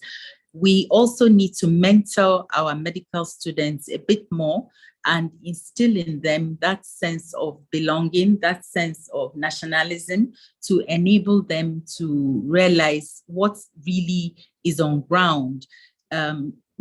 Many medical students have not had the opportunity of really going to the grassroots and seeing what exists. Perhaps we could, as I'm speaking as a mother now, we can, talk to their emotions and help them pull those strings. Perhaps if they see the extent of need for them in country, they might start to reconsider, or when they qualify, they might reconsider the need to leave the shores. So these are just my own random thoughts, and I hope that it's a bit helpful. Thank you very much. Thank you very much, Ma, for your presentation. We appreciate the time that you had. Unfortunately, we couldn't see the slides, but we would we look forward to getting the slides so that we can also have a record of that. Okay, Ma, we will really appreciate your time. Thank you very much. We would at this point like to acknowledge our sponsors: Ifine Health Orthopedic Prosthetics, Master Ruth Cancer Center and Specialist Hospital, Medicaid Radio Diagnostic Center, Diagnostics and Clinics, Brain and Spine Surgery, Wellington Neurosurgery, and the Bridge Clinic. I don't know if there are comments for Her Excellency.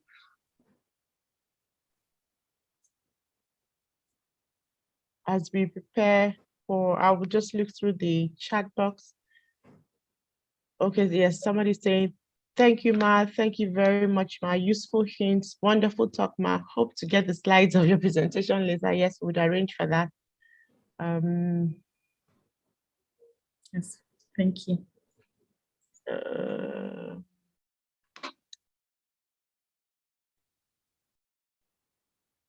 Okay, if there are no comments apart from the ones I read in the chat box, we would like to now invite our sponsors for the adverts as we take a quick break for adverts. Thank you very much.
Yeah, as we wait for the adverts to come on, we would ask Dr. Kuti for comments so far. So, is the president, national president of the Guild of Medical Directors. You're muted, sir. Sorry, please. Thank you very much, everybody, for the participation. Dr. Jimmy Coker, Your Excellency, the First Lady and the Commissioner.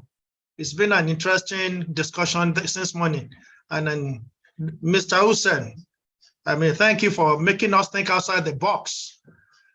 But we need to really sit down, like Mr. Hussein said, and we know how to handle the push and the pull. It's a difficult and delicate thing to handle.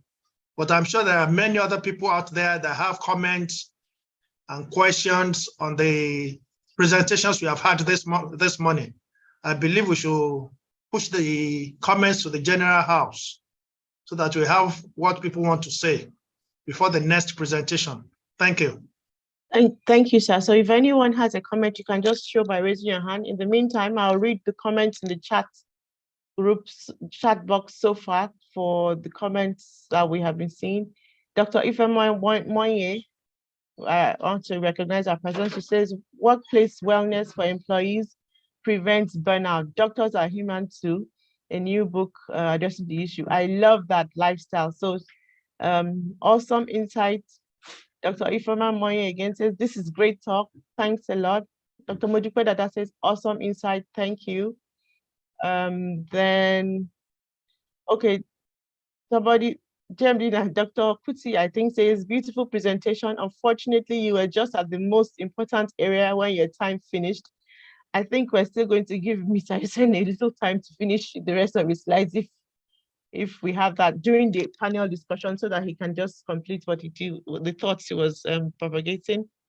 Then Semi Ola Golden welcomes her. He says, this is talking truth to those who care. We need all of these in the lecture. Thanks a lot, sir.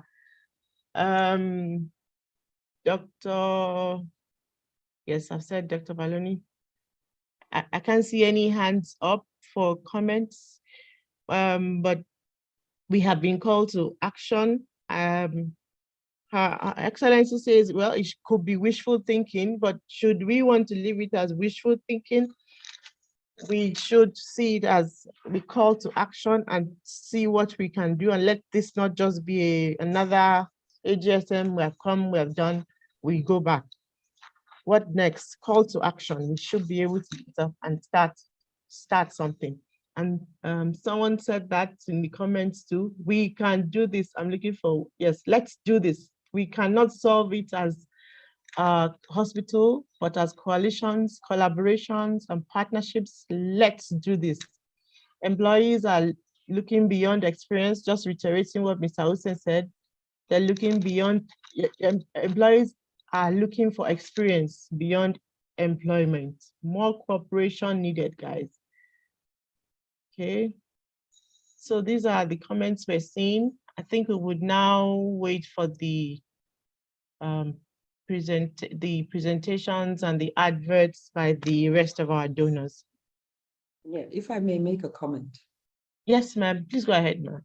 Yes, thank you very much. Please introduce yourself, the presentations were Yes, brilliant. sorry. Yes, that's Dr. Baloni speaking. That's Yes, the end of 2020. Yes, we had, I think the presentations were very good. Mr. Hussein has really given us some food for thought as well, thinking from a different perspective.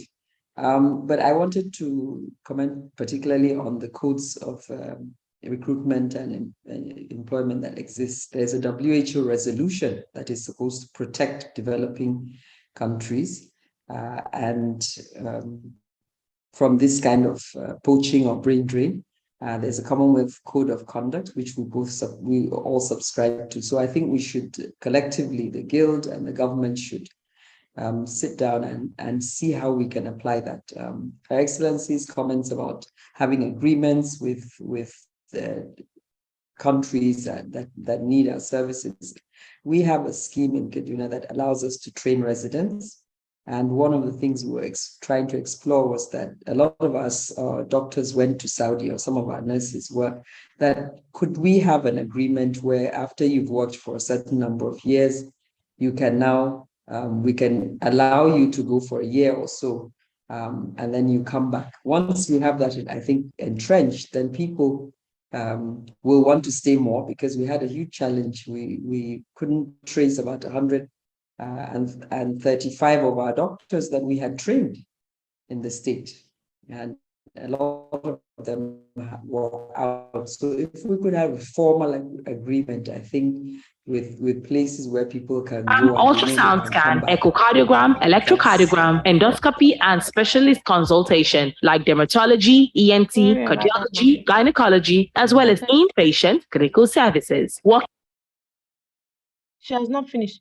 Can you please go on, ma'am? Yes. Sorry. Okay. So I think those were my thoughts. We need to do it together. I think the government has a huge role to play because they can enforce bilateral agreements. I think the Medical and Dental Council needs to also look at, who qualifies for leaving, because there are some people that are actually working and bonded that have left. I think also we must improve working conditions, because the study that we have in Kaduna is that it's the first thing is not salary. I think a lot of people, yes, the salary is important, but the working conditions and the opportunities for career development and job satisfaction are much more important than that. And these are things we can start working on. But I'd like to urge us to start. I always say, let's not talk too much. Let's start with the things that we can, while we look at the more difficult things and see how we can form a coalition around it. Thank you for the opportunity. Thank you very much, ma'am. That's so beautiful. Let's not talk too much. Let's start. Let's do something. So we would now give room for the, first of all, I would like to acknowledge the presence of Dr. Charles Ogwani, the NMA chairperson, chairman or FCT. Maga, you're welcome, sir. Okay, so we would now give the opportunity to the adverts for the advertisements to go on for a few minutes before we go on to the panel discussion. 2020, I started having pains at the back of my neck, and then difficulty in walking. And when I did the MRI, they showed me the problem area, and then advised that a surgery has to be done. So they recommended bus. 4 days in the hospital here. On the 5th day, I was discharged. Some things that like walking that I was not doing before, and also going upstairs, I can do it now without any. I can even drive. When I was here, I was getting attention all the time, 24 hours. They were coming to see me. Anywhere you go to is the same. If it is a good hospital, it's the same. And I had so many stories about this hospital from so many people. Towards the end of 2020, I started having pains at the back of my neck, and then difficulty in walking. And when I did the MRI, they showed me the problem area, and then advised that a surgery has to be done. So they recommended bus. 4 days in the hospital here. On the 5th day, I was discharged. Some things that like walking that I was not doing before, and also going upstairs, I can do it now without any. I can even drive. When I was here, I was getting attention all the time, 24 hours. They were coming to see me. Anywhere you go to is the same. If it is a good hospital, it's the same. And I had so many stories about this hospital from so many people. Towards the end of 2020, I started having pains at the back of my neck, and then difficulty in walking. And when I did the MRI, they showed me the problem area, and then advised that a surgery has to be done.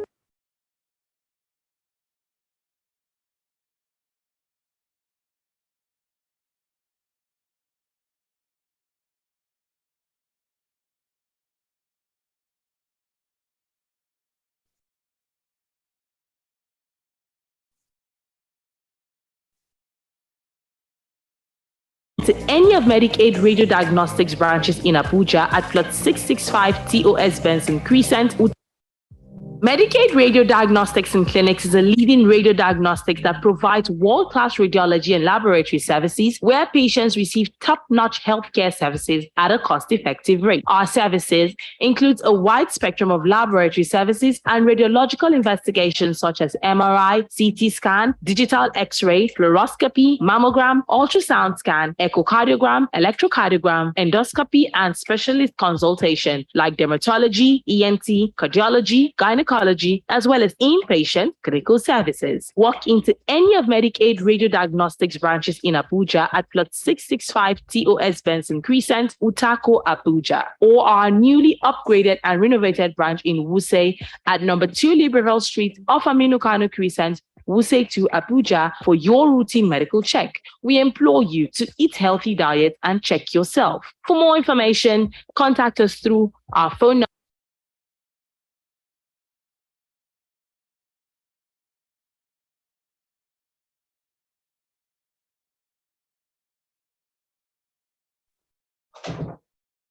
Hello, everyone.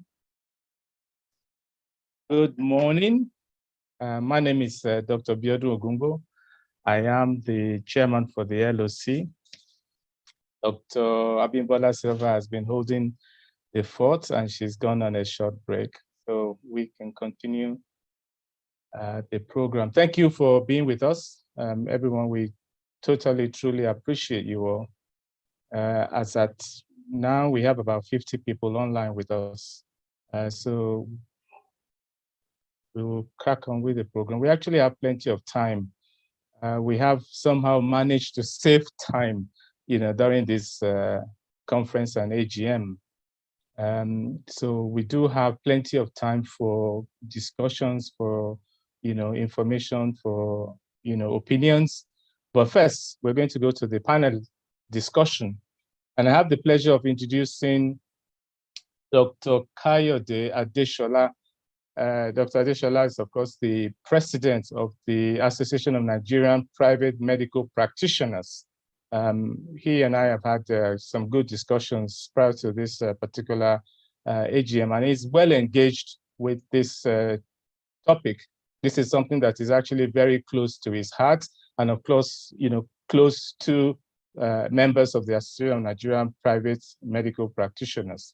So, Dr. Kayode, please welcome to this panel discussion at the Guild of Medical Directors 2022 AGM. Dr. Adeshola, welcome and good morning. Please unmute yourself. Thank you very much. I hope you can hear me. I can hear you very well, sir. Thank you so much. I can hear you very well. Thank you so much. Just give me an opportunity to bring on the other panelists. And I have the pleasure of introducing Dr. Toyin Ajayi. Dr. Toyin Ajayi is a diasporan who practiced for many, many years in the UK, and she's now back home in Nigeria as the medical director running the Bridge Clinic in Lagos. Dr. Toyin Ajayi, you are welcome to this program. Thank you so much, Dr. Ogumbo. Thank you. Thank you Wonderful so much. To be here. Thank you. Grateful. I'm going to ask Mrs. Bolanle Onime next, to unmute herself and come on. Mrs. Onime is, of course, a senior human resource executive, and she is also the chairperson, chairman for the Lagos Island chapter of the Chartered Institute of Personnel Management of Nigeria. Bola Onime, please welcome to the program. Good morning, everyone. Thank you for having me. Good morning. Thank you.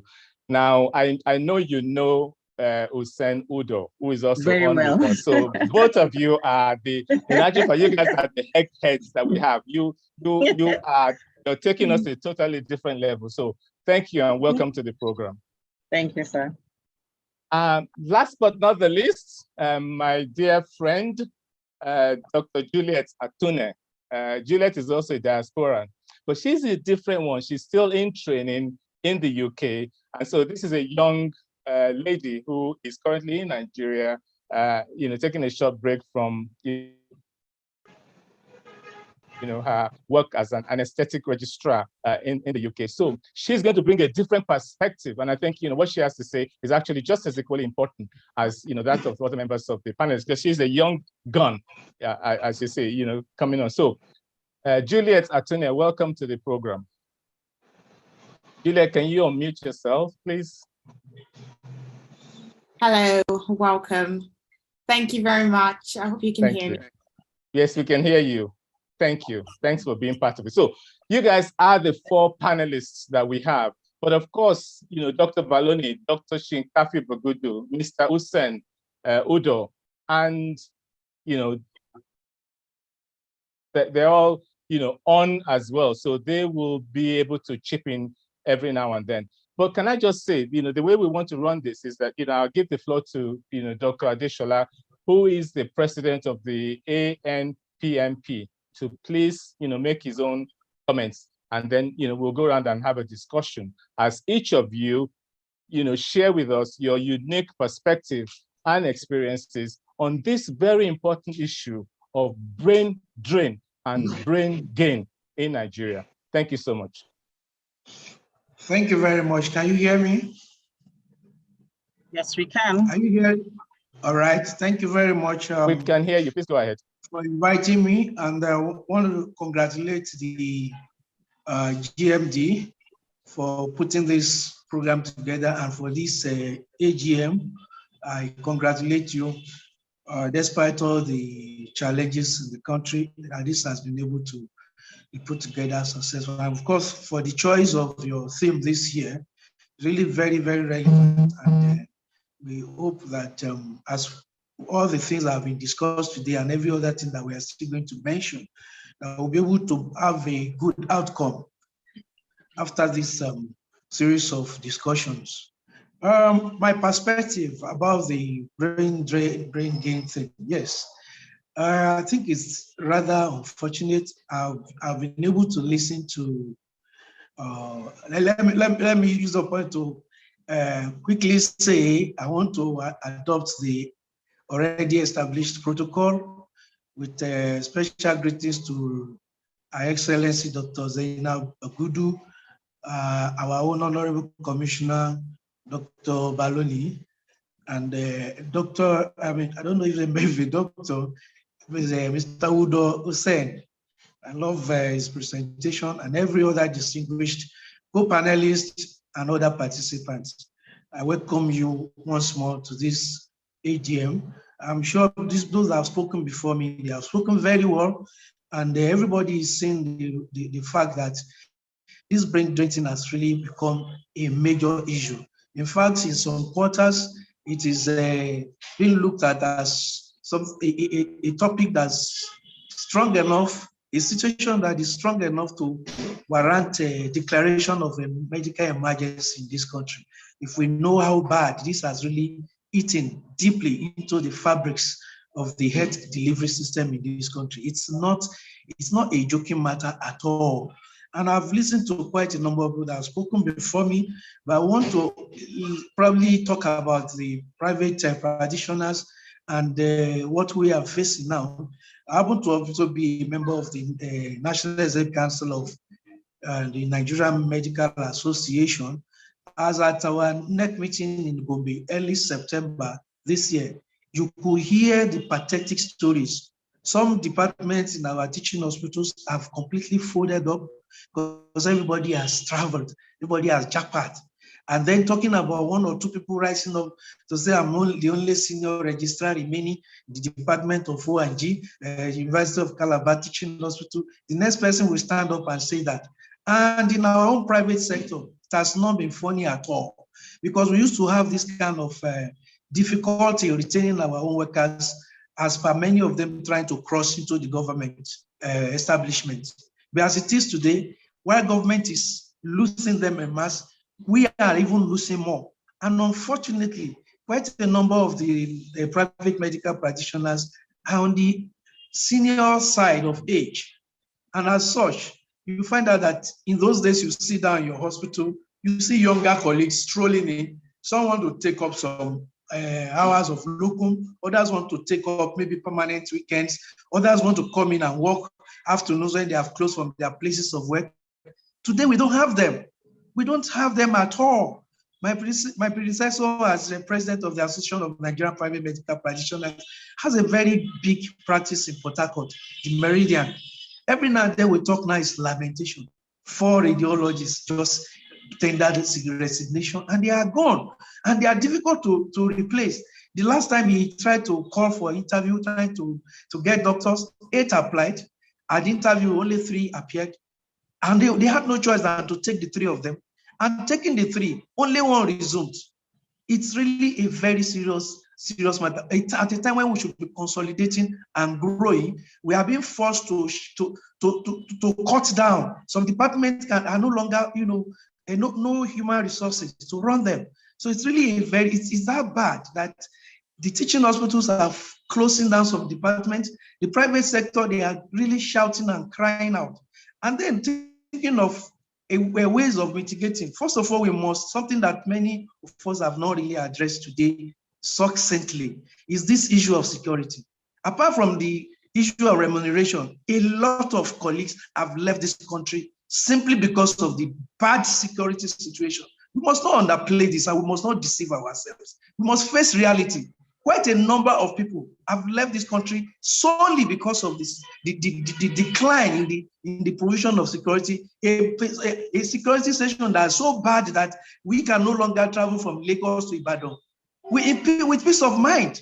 It is that terrible, where people now go into hospitals to go and attack nurses, doctors, patients, where people go into hospital to go and kidnap doctors inside the hospital. People are no longer comfortable. So we should not underplay the issue of security. It's a very major factor.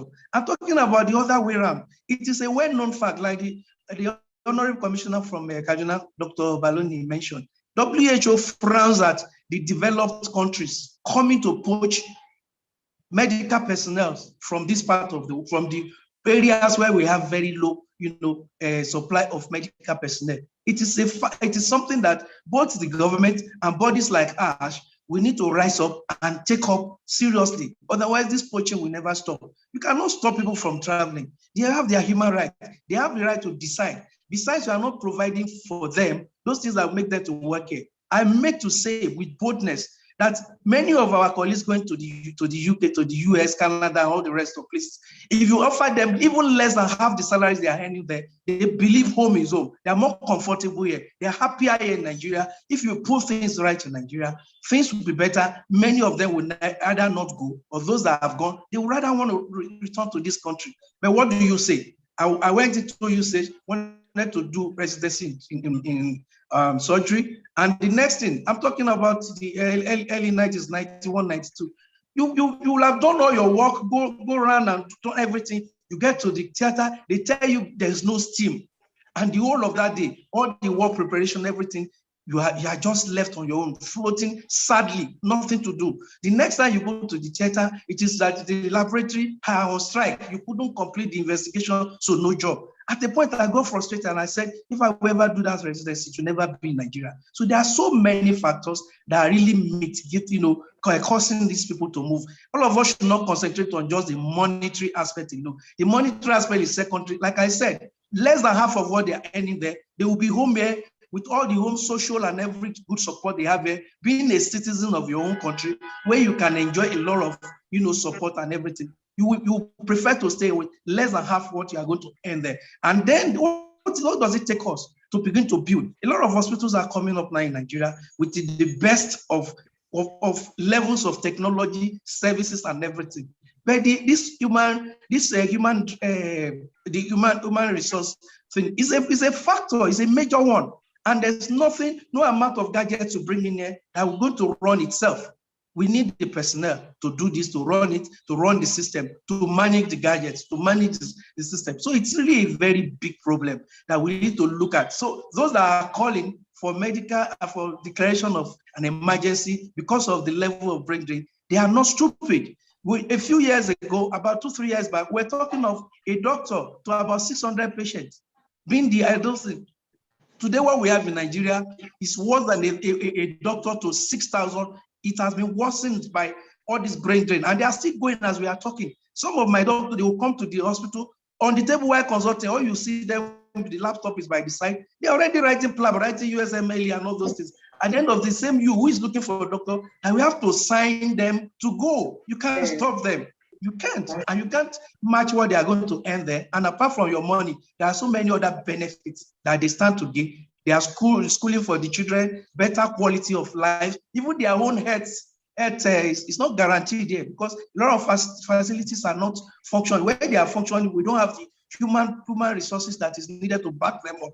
So many factors, but we must not forget we must not downplay the role of security. In the last few years, it has been a major factor. And I've heard it directly from a lot of our colleagues that, look, this country has become this, has become that, they can no longer, so they have to move. So it's not just the monetary reward alone. Thank you very much. I will have more to say when I come around again. Mr. President, thank you so very much. Those were very worthy comments. And just to let everyone know, we will be writing a communique at the end of this AGM. We will be pushing on all your thoughts, opinions, and advice. We will be pushing this massively to all the relevant organizations and governments. We've heard, it must be a collaborative work, and I'm so happy that we have the president of the Association of Nigerian General Private Medical Practitioners, Dr. Adeshola, on the panel with us. So we will be doing all of this together. Thank you, sir. Welcome. Can I ask Dr. Tony Ajayi, MD, Reach Clinic in Lagos, to please, make our comments. Thank you, ma'am. Thank you. Thank you so much, Dr. Ogumbo. I'll just say, can I just stand on existing protocols? And just thank you so much for having me on this panel. I think all the speakers today have just, said such excellent comments and thoughts. I think one thing that stood out for me is sort of the collaboration aspect, which I'll talk about, which I'll just mention a little bit in a while.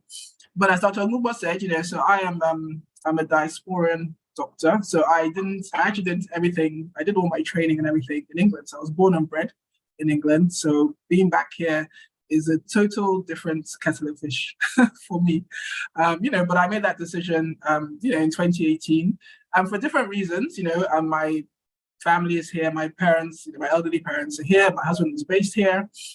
So essentially, the move had to be made. But I always knew that I was going to come back. I never kind of saw my future, in England as a retiree, even though that's where I was born and bred. I always knew I was going to come back home and just give something back, from everything I've gained.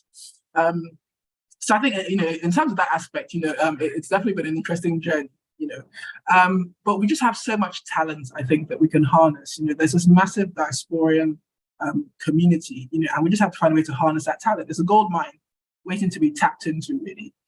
And how can we do that? I think that collaboration, what I'm talking about, is what's really, really key.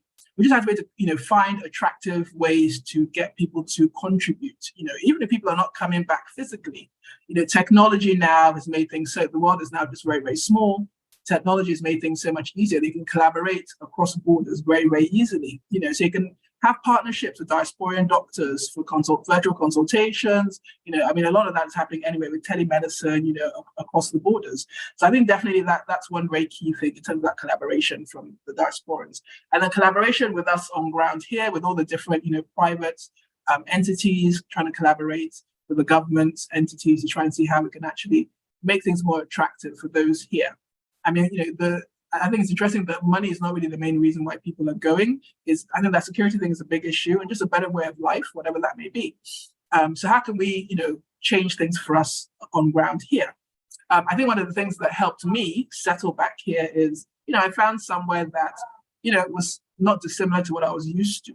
So I know that our private, facilities are doing so much and doing so well to raise standards and be quality assured and to ensure that training is critically done. So it wasn't like a massive shock in terms of the environment to come back into work. And I can't wait for Dr. Juliet to tell us what her thoughts are on the move she's planning to make. But you can definitely find places where you'll be very comfortable to come back to. And like I said, it's just finding those attractive options for those of us who choose to come back. Because I think, like Dr. Adeshola said, rightly, a lot of people would much rather be at home. It doesn't matter how long you've been abroad or whatever, this is still your home. The land calls to you, your roots are here. Your family is here in most cases. So it doesn't matter how long you've been away, you want to come home, but you want to be able to come home to something that is not going to be such a, that's not going to be so different from what you're used to. You want to be able to come home to, to infrastructure, to policies, to guidelines, to sanity, if I can use that word, So it's, how do we on ground try and ensure that our facilities are attaining to that standard? I think regulation is key. I know that in my own particular field of fertility and ART, it's not regulated. It's a highly fragmented industry. All you need to open an IVF clinic is the medical license. So anybody can open up and say, oh, hello, I'm doing fertility treatments or IVF. But bottom line, what are they really doing? So it's very difficult to again ensure that you're having a facility that's trusted and quality assured and is actually doing the right thing. So I think regulation is key to ensure that, okay, let's get facilities that are regulated, let's get facilities that are up to par, that are certified according to different international standards. Again, this is something that will reassure any diasporan doctor coming back, because we're very used to working to standards and policies and all these different things, CQC inspections, all that kind of stuff you're used to doing. It's very important that you can come back and feel comfortable, that that's going to happen as well. Because at the end of the day, as one of our doctors from our DFC likes to say, the Nigerian patients are worth it. They really are worth it. We have to just find a way to ensure that we're giving them the best by attracting our best back. I mean, I think, you can't stop people migrating, you can't stop people going away. That's the reality. But how can we then get them to come back? Because ultimately they probably want to be here if they had a choice. How can we get them to come back to stay, which is, I think, what this whole discussion is about. I mean, in the last year, we've lost, like how many doctors, nurses, embryologists, and it's very hard because you take a lot of time to train. There's a lot of investment in training all the staff to get to the standard you want them to get to.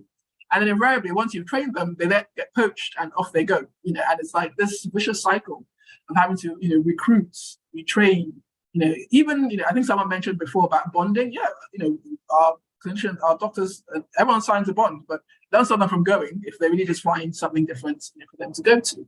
So how can we really just, find attractive options? How can we make home attractive from a security aspect, from an infrastructure aspect, from the practicing aspect, from that mental health aspect? How can we just let people know they can come back and still stay sane and still practice in an environment that you're used to practicing in? And I think it's important to find facilities that can do that. And that's where it's incumbent upon all of us who have private facilities. At least that's where I can speak from the private facility aspect, to ensure that our facilities are just top notch, and ticking all these boxes.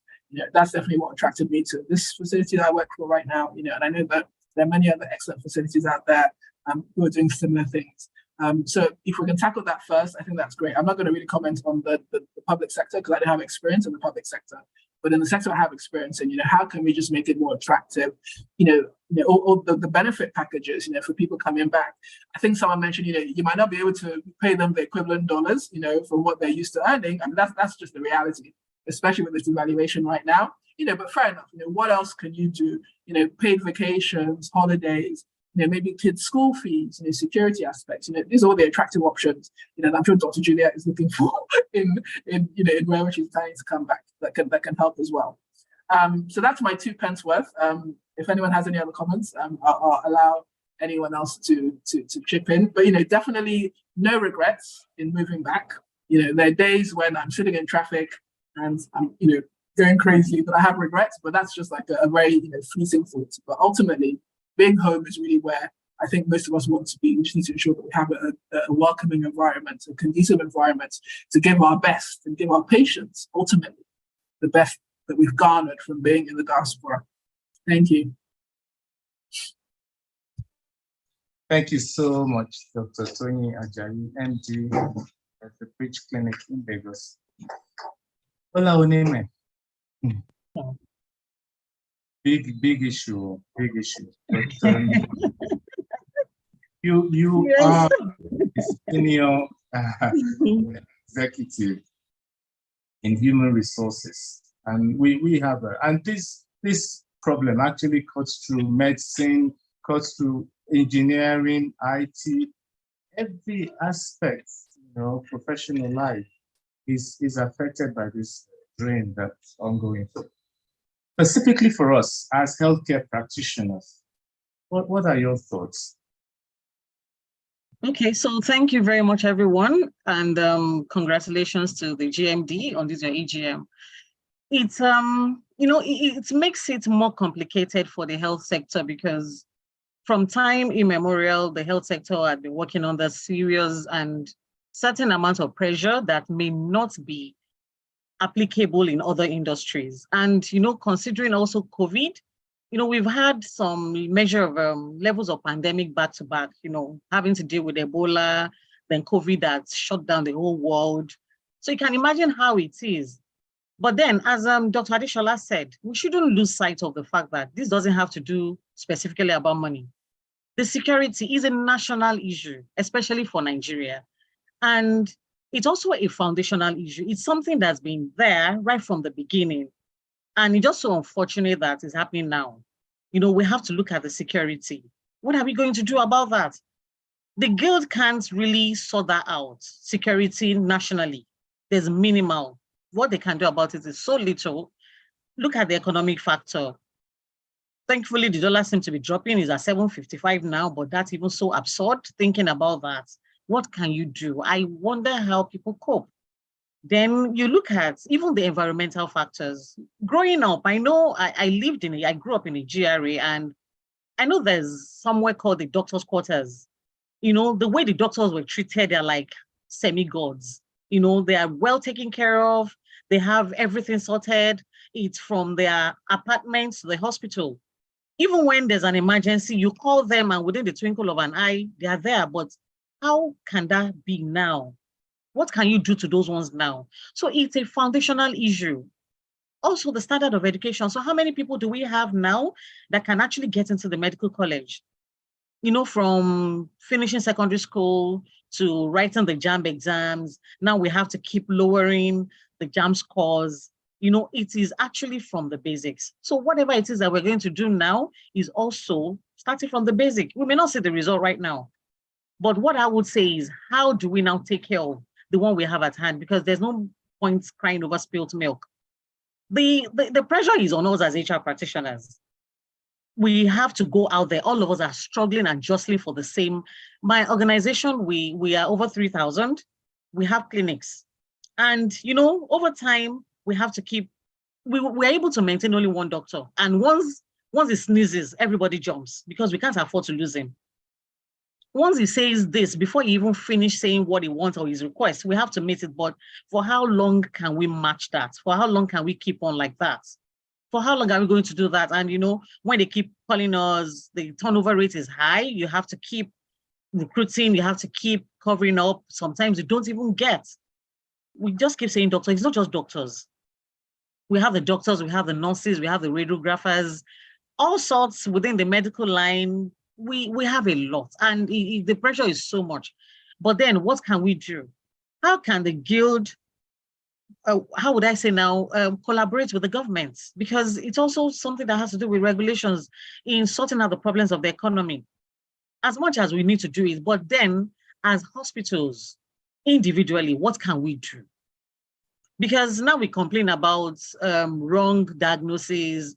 I've heard instances, I've had to talk to a lot of people that they talked about medical error and all that. What is causing all this? Because the doctors are not either well-trained, or even doctors need doctors right now. Mental health, they are tired, burnout is high. So even when you have what their deliverables are supposed to be, look at the ratio that is being quoted. I may not have the figures because I don't operate in the medical line, but we operate a retainership in my organization, and we have to deal with over 60 hospitals. And when employees go and they come back with reports, and we have to keep asking for second opinion, but even in seeking the second opinions, most of these hospitals, they rotate doctors. Because I know then when I was still giving birth to my children, it is doctors in government hospitals that are consultants in the private hospitals. So we are still talking about the same thing. You go to the government hospital, the teaching hospitals, and maybe the doctors are not available. You need to have an appointment, and your appointments are like 3, 4, 5 months, 6 months. Then can health situations stay this long? Now you need to start talking about medical tourism. That is what people are resolving to, but how many people can actually afford it? So it's a whole lot of pressure, even on us as HR practitioners, that what can we do?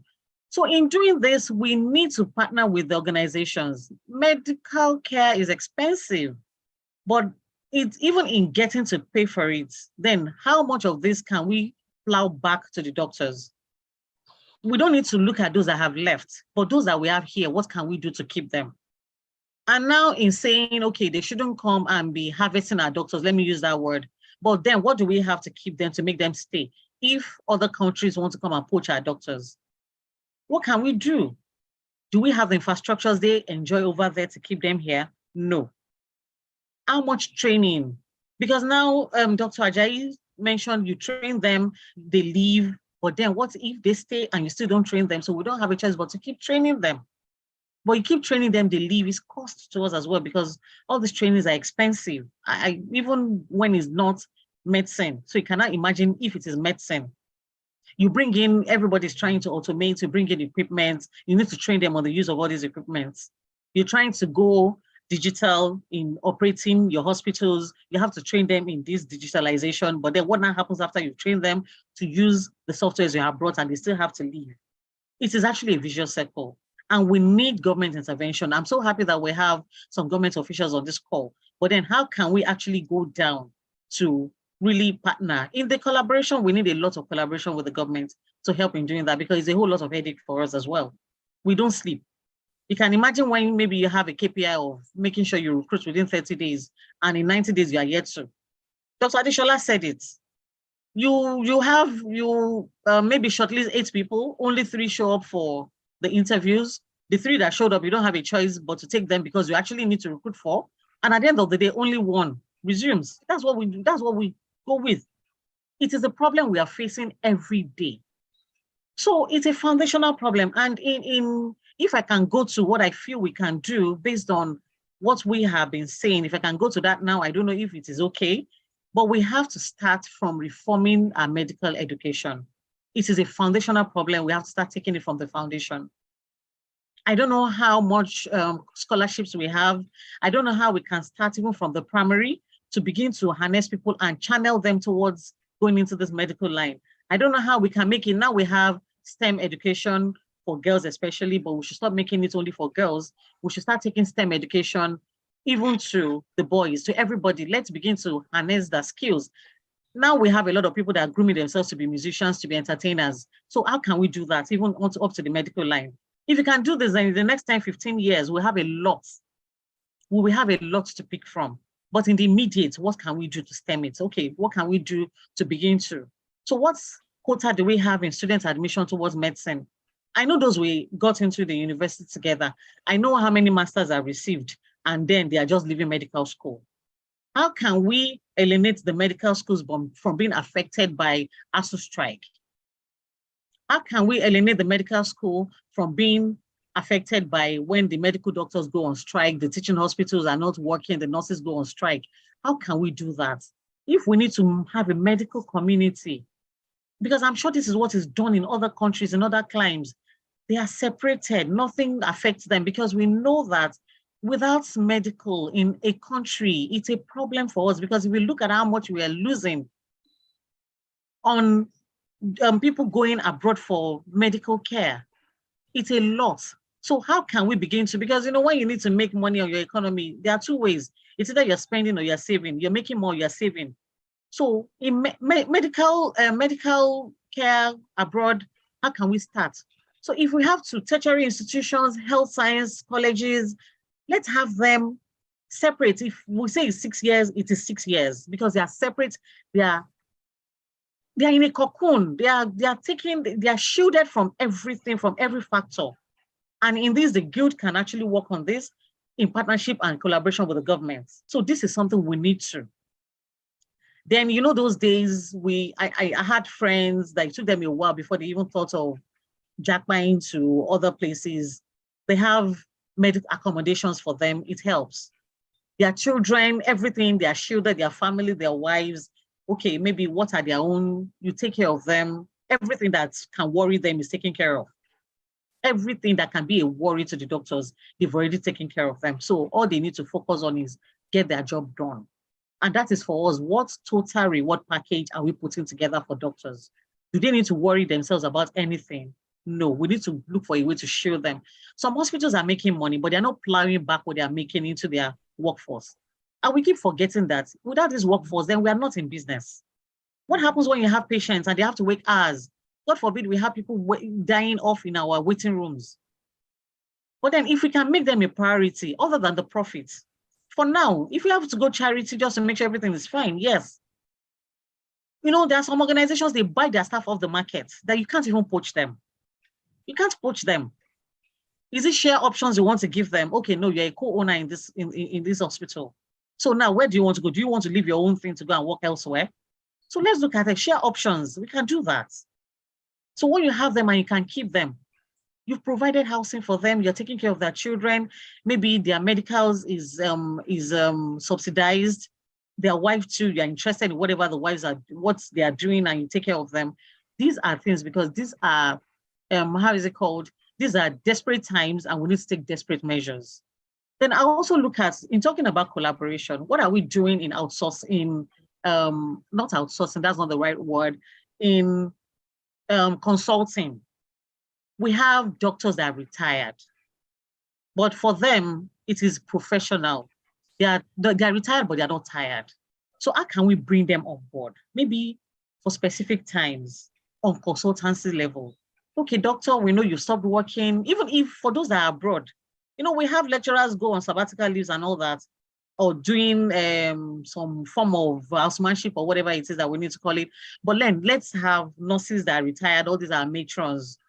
Now we need you. Come and save us from what we are going through. Then let's also go into the rural areas. We have a lot of people that this is their areas of interest. Let's begin to, the center is saturated. Where I served at the core in Benue State. And in that community, the way they treated the doctors, it is like their semi-gods. The way they were treated, their house, they made generator because the community wasn't lighted. They have generator 24/7. The accommodation is well furnished, everything. I'm sure we have students that have potentials. We have those that maybe they are doing their nursing trainings. We have nursing schools in all those hinterlands. Can we go there and begin to bring in people from there? We as HR practitioners, yeah, we can suggest it, but if we have the backing and the support, especially for if the guild can also help in this regard, let's go to the inner, to the villages, to the rural communities. Let's begin to bring people forward. Let's begin to, you know, this, when we now talk about the medical college now comes into play here, let's bring them forward and harness them, give them what do they need. Expose them to how it's done in the urban areas. This way, we also have more people. Before the open eye, let me use that word, to think of Japa, it's either we have bought them over or we've made use of them. You know, if you have, in organizations, we also don't fool ourselves. If you have someone that has worked with you for 3, 4, 5 years, you are good. It means you are lucky, very, very lucky. From 2 years upward, you are very lucky. So by the time we get them and we get the juice we want from them, train them, you know, get them to, but before they get used to the urban areas and they begin to get exposed that people come for them, we would have made use of them. So let's begin to do, you know, all those things, go into the hinterlands, and I'll talk about the other things I have to, you know, maybe I should quickly talk about hardship pay, because look at what the issue we had during COVID, that doctors had to go on strike for them to be paid the allowances, the COVID allowances. That shouldn't be happening. That shouldn't be happening for anyone at all that has worked so hard, that put their life at stake. It's a put off. That shouldn't be happening. So we need to consider all these things, because all these things is making life difficult for us to also get them, because these are the questions they would ask us and we don't have answers to them. So thank you very much. I'll hold on for now. Thank you. Thank you so much. I appreciate that. Before I go to Juliet, Mr. Hussein needs to run. He has other engagements, but he's actually stayed with us. But he has 1 or 2 comments to make, and then we will excuse him. Let me also just say that we have with us at the moment Dr. Amina Mohamed Baloni. Dr. Baloni is, of course, the Commissioner of Health in Kaduna State. She's been with us right from 9 o'clock, and so we totally appreciate you. We have Dr. Teresa Pounds online. We have Dr. Ugo Wine, the Chairman NMA FCT, with us. And we also have quite a few of the National Executive Committee members for the Guild of Medical Directors. There are lots of committee members online with us. We have Dr. Mujukwe Abiola, Professor Femi Babalola, who was the erstwhile president of the Guild. We also have Dr. Dapo Morawo, Professor Maksha Dakana, Dr. Jawando, Dr. Enweani, and Dr. Adebayo. So we have a lot of NEC members online with us. Mr. Hussein, thank you so much. Thank you for the opportunity. Thank you so much for having me. I found this really stimulating. I unfortunately have to run. There's another commitment where I'm speaking this afternoon. I think we need to pivot this conversation. We are admiring the problem way too much. Let's stop admiring the problem. Let's start solutioning. We have agreed a number of things, all the presentation and the panel so far. I haven't heard Juliet speak yet. I will wait and listen to Juliet before I finally exit. But I think so far we've agreed that there are a number of opportunities. We need to make rehiring very smooth, because rehiring will happen, is for sure. This thing is tidal. It goes and it will come back. Secondly, we have agreed that coalitions is the way to go. What I think we should be talking about now is what are the immediate next steps we can take to action the things we are agreed on. I think we spend too much time admiring the problem. It's tall, it's short, it's beautiful, I've suffered. I mean, let's move on. The first thing I think we need to do is form this coalition. The GMD as it is today is not strong enough. You're spending too much time competing among yourselves and too little time cooperating. And you are probably, arguably, the most powerful coalition in Nigeria today, if only you decided to harness your strength. So you need to build a coalition. How do you do that? The first thing I would suggest, I'm not needing you. The first thing I would need to, what I would like to suggest is set up your foundational members in this coalition. Who are the top 5, the top 10? Maybe you want to make it 12, so they're like the disciples. Who are the top 12, the first 11 you're going to start this coalition with? Name them. And the first job that coalition should do is craft a vision. Craft a compelling vision that can be written down. What do you see in 5 years, in 10 years' time? Script it down. Describe the image vividly in words, and if possible, there's a company called Trainiac in South Africa. They can take whatever you write down in words and turn it into images for you. Once you put down the vision in clear terms, get it depicted graphically for you. Paint a mental picture that you can put down on paper that shows you what you think the medical practice should be like in 5-10 years' time. That would enthuse people. Put it down in words, put it down in images. Once you've got that vision, go roadshow the vision. Roadshow the vision everywhere. Every local government in Nigeria. When you do that, that is your first job as a coalition. Articulate the vision, put it down in words, put it down in images, in pictures. Go roadshow the vision. What you do when you roadshow the vision is that you begin to build what is called your team bench strength. When you do that, you build your team bench strength. That means you begin to bring in people who are potential positive influencers to cause your vision to be. That's when you don't go recruiting government. Oh, let's go and coalesce with government. You can't coalesce with government because governments are made up of individuals. If the individuals do not align with your intent, they would give you lip service. You will not get the support. But the moment you've put together a vision that someone can see how their own value or their own objectives are met by that vision, how they can key into the vision, then they become vested in the vision. But it has to be clear. It has to be written down. You build your bench strength by showing the vision. That is what that's the first thing you should be doing right now. That's a major work. It is work. It is not, we cannot wish these things away. We cannot draw up, we cannot come up with on the spot solutions. It has to be a clear vision. Now, once you finish that clear vision, the next thing you do is build a plan around the vision. By definition, there are multiple arrows that must be in the burner. We have to be solving this problem from multiple angles. So there will be multiple streams of work. There will be a legislative stream of work. There will be a benefit stream of work. There will be a training stream of work. There will be an ethics stream of work. Build the different streams of work and then resource those streams of work with the people who will do it. What will they do? When will they do it? Who are the people that will do it? What is the team around each stream of work? And then build out a plan. You're not going to do it in 1 year. The best time to plant a tree is 20 years ago. But the next best time is now.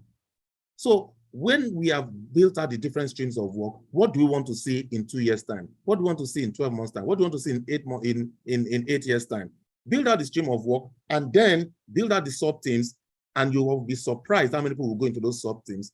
Once you've done that, second thing, the third thing you need to do is build your STERCO, your steering committee.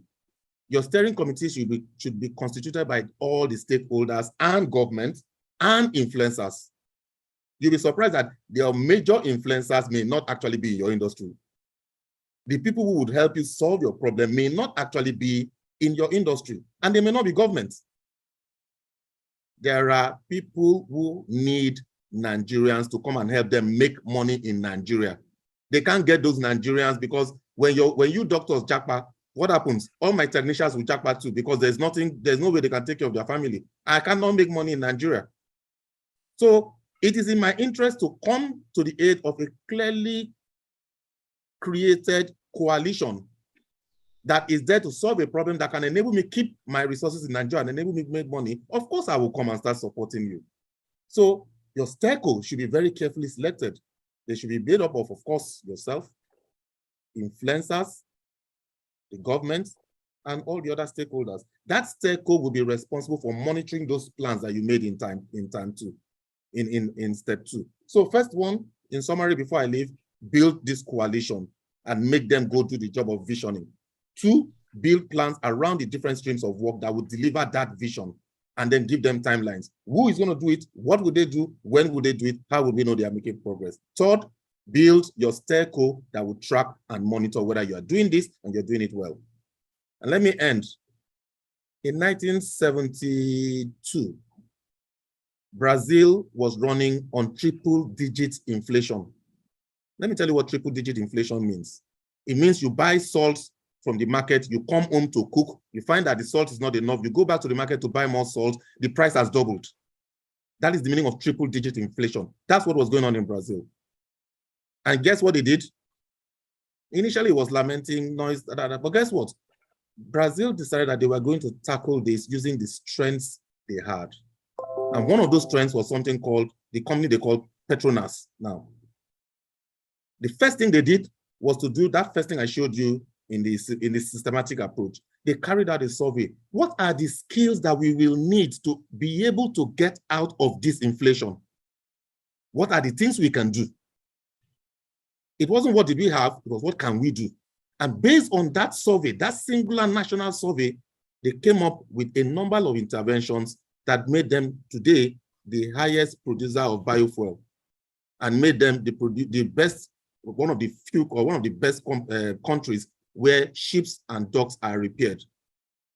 And once they made that plan, the point that Dr. Otoyi made, which is very, very apt, a very apt point, it was because they made that plan that they went and altered the curriculum in their technical schools to produce the kinds of people they need to execute the plan. It wasn't random. It was a very clear, deliberate plan. And that is what has caused Brazil to be where it is today. Now they started suffering, I know that, but that was a very specific, deliberate intervention. GMD has a fantastic platform on which to repeat the same thing, but it has to be systemic. I'm sorry I have to run, but ladies and gentlemen, enough of admiring the problem. Let's start solutioning. Thank you very much. Thank you so much, Mr. Totally appreciate your comments, and all of what we say today will be delivered in a communique at the end that will be shared quite widely, and hopefully we will move steps forward to developing that coalition and working with governments, as Dr. Amina Mohamed Aluni said. This one we cannot do without the government, but we will have to lead it. And I think the Guild of Medical Directors, Association of Nigerian Private Medical Practitioners, the Nigerian Medical Association, and all the interested parties, and also, as you said, other interested parties, as in those who are not even medical, will have to be added into this. Juliet, you are our poster girl for this GMD 2022 AGM. So thank you so much. Juliet, of course, just to remind everyone, is a registrar in anesthesia. She is in the UK, but currently in Nigeria. And she also has very important comments to share with us. Juliet, you have the floor. So hello, everyone. Good afternoon now. It's really lovely to be here. I think this is a wonderful opportunity, and it has thus far been a really fantastic meeting. Well worth my time, and I'm sure everyone shares that. And I'll stand on the existing protocols to recognize, everyone that's turned up here and the special guest speakers. But I'm just going to go straight in and just share my thoughts on the problem and solution, because as we've heard, there's enough of talking about the problem. It's probably time for us to start talking about the solution. And what I'm going to say is so the problem of lack of doctors is everywhere. Okay, so as we've heard, it's not a problem that's peculiar to Nigeria or to Africa or to Europe. It's a universal problem. Everyone everywhere is looking for doctors. And as Mr. Ruda said, so everyone has come up with a plan as to how they're going to solve their problem. And what people are doing is using what they have to get what they want. Okay, so, and I say that, and I do think that we have something to learn from that in Nigeria. And I'm sure, like, if I said this out in the streets, like, people would probably, like, laugh me down or stone me down and say, oh, what does Nigeria have to offer, blah, blah, blah, compared to the first world. And I think the important thing that people are forgetting is that the value of what you're selling is very dependent on whom you are selling it to.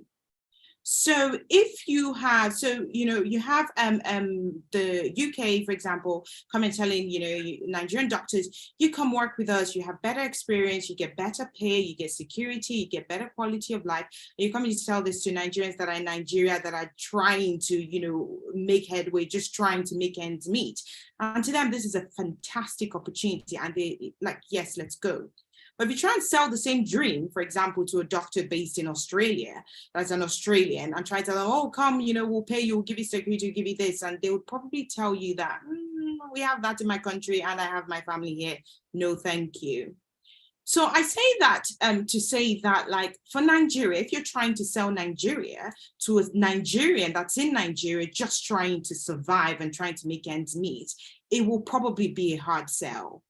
But if you're trying to sell Nigeria to a Nigerian that's based in the diaspora, but has strong roots in Nigeria, they're no longer trying to survive. They've survived. They're now just wondering what the cost of their survival is, how much living they have given up just to survive.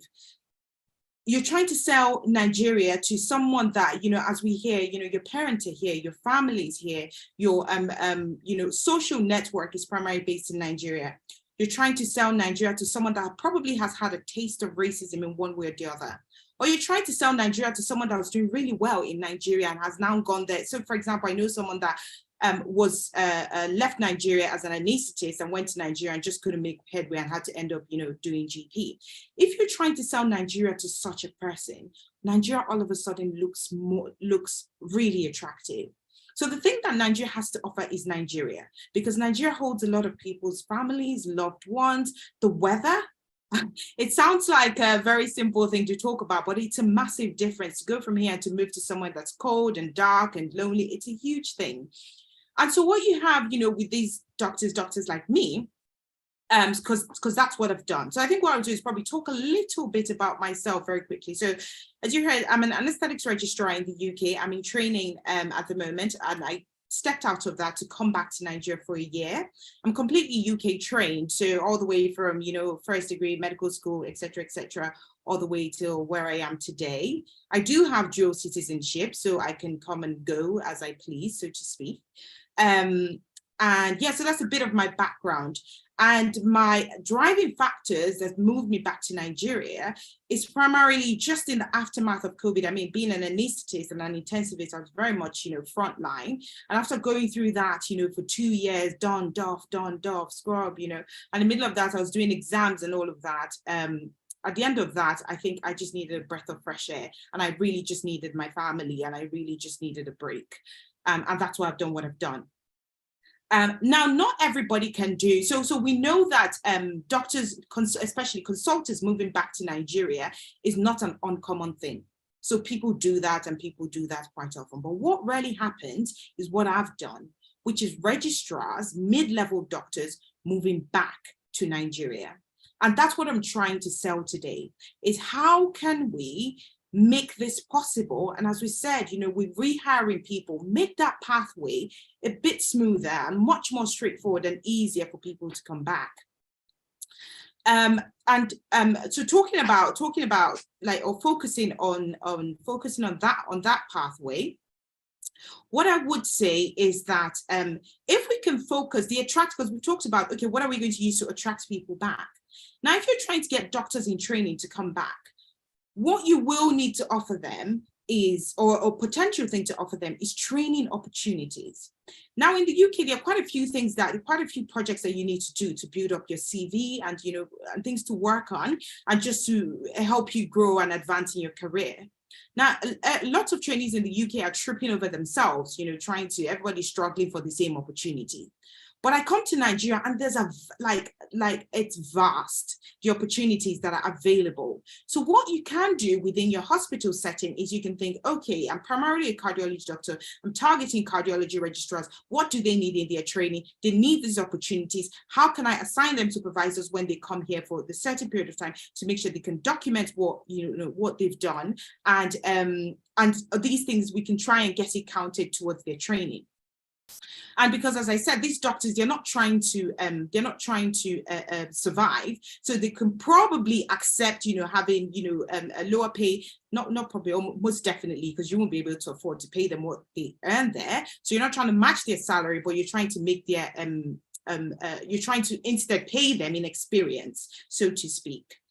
And problems that I personally have encountered in trying to do this, one would be medical licensing is a big one. So I, at the moment, as I said, you know, I'm an anesthetics registrar. I've passed my primary anesthetics exams. I've passed the MRCP exam, the first bit of it for medicine.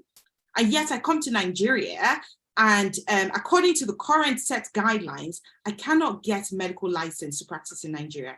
I'd have to go off and, you know, write exams that people write when they come off of medical school to enable me to work in Nigeria. Now, I don't know what people out there think about it, but I think that this is a roadblock that is rather unnecessary, and potentially is something that we could try and work and to move past if we're trying to build a pathway to try and encourage mid-level doctors to come back. And like speaking on that, I'll mention again, say in the UK, for example, you know, we know that people have to write PLAB to go there. But they're coming up with schemes that makes it possible for people to work in the UK without doing PLAB, the MTI being an example. So if I had with the training that I have in the UK at the moment, if I'm to swap that and just imagine that that's what I've done in Nigeria, I would be able to move to Nigeria, to move to the UK if I got an MTI post and to work without PLAB and to get registration with the GMC. And this is a country that in one hospital, they have 70 anesthetists. Meanwhile, in my time here, I've heard that in the States, they have only 2 anesthetists. And yet Nigeria and the current system that we have in place, like, doesn't enable someone like me to work in Nigeria with the training that I've got. So I think that I will probably just stop there for now, and say that, or actually summarize before I start. I'll say a pathway that I'm encouraging is trying to encourage your middle stream doctors to come back. The solution, what you're trying to sell to them is you're trying to sell training to them. And a current roadblock is thinking about licensing and how we can work around that. As I've summarized, I've just thought of one more important thing that I was going to say. So just going on to what Dr. Baloni talked about with working together with the government and trying to implement the Commonwealth Code of Conduct. So there is a fantastic place or position where this would really come into place. And this will again stand on the GMD becoming a formal, solid organization. And what I'm alluding to is, so currently in the UK, there are opportunities for people to step out of training. And this is called out of program training or out of program experience. So with out of program training, what you can do that for, I think, up to a year, 2 years. And when you go back to the UK, the time that you spent outside of the UK counts towards your training, okay? And this kind of opportunity is available to people that are going off in basically first world countries or like amongst the UK. If you come back to Nigeria and spend a year, what that would count for you is an out of program experience. And the difference is that that doesn't count towards your training because you're in a third world country or in a developing country. So now the government can stand and say, look, you're poaching our doctors and you're taking our doctors. We need to find a way to try and make, if people come back to Nigeria, try and make the training experience that they've gathered here to count towards their training. Now, if that's something that can be done and that can be achieved, then all of a sudden you can have registrars that say, do you know what? I want to do a year of my training in Nigeria. And you come back to Nigeria and you have that resource, and then they move back after a bit, and it's giving them a flavor of Nigeria, it's helped with the system, and also you're more likely to get these doctors to come back at the end. And I will now stop now. Thank you. Sense, man. Dr. Juliet Atunen.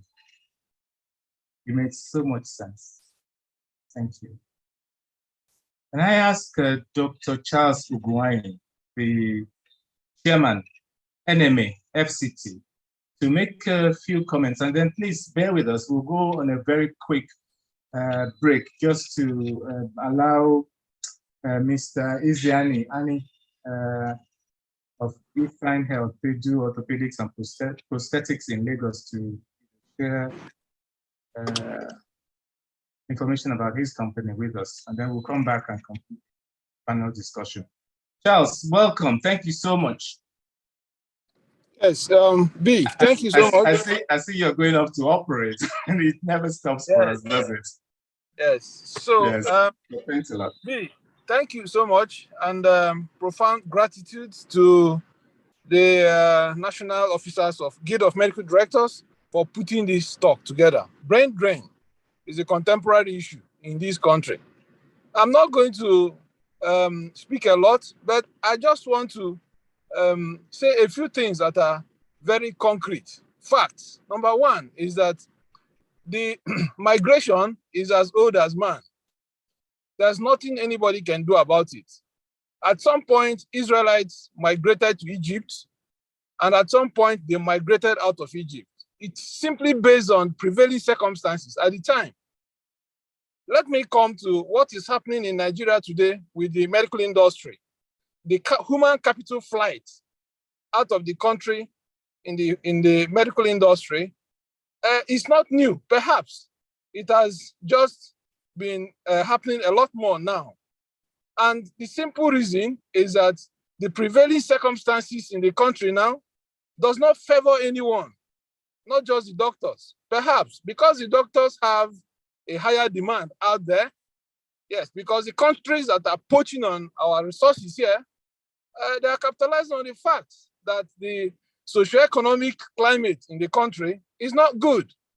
And post-COVID, there has been a lot of opportunities and realization that we need more doctors globally. The problem in Nigeria, I would say it is simply because the leadership in place, the government has not done what it's supposed to do.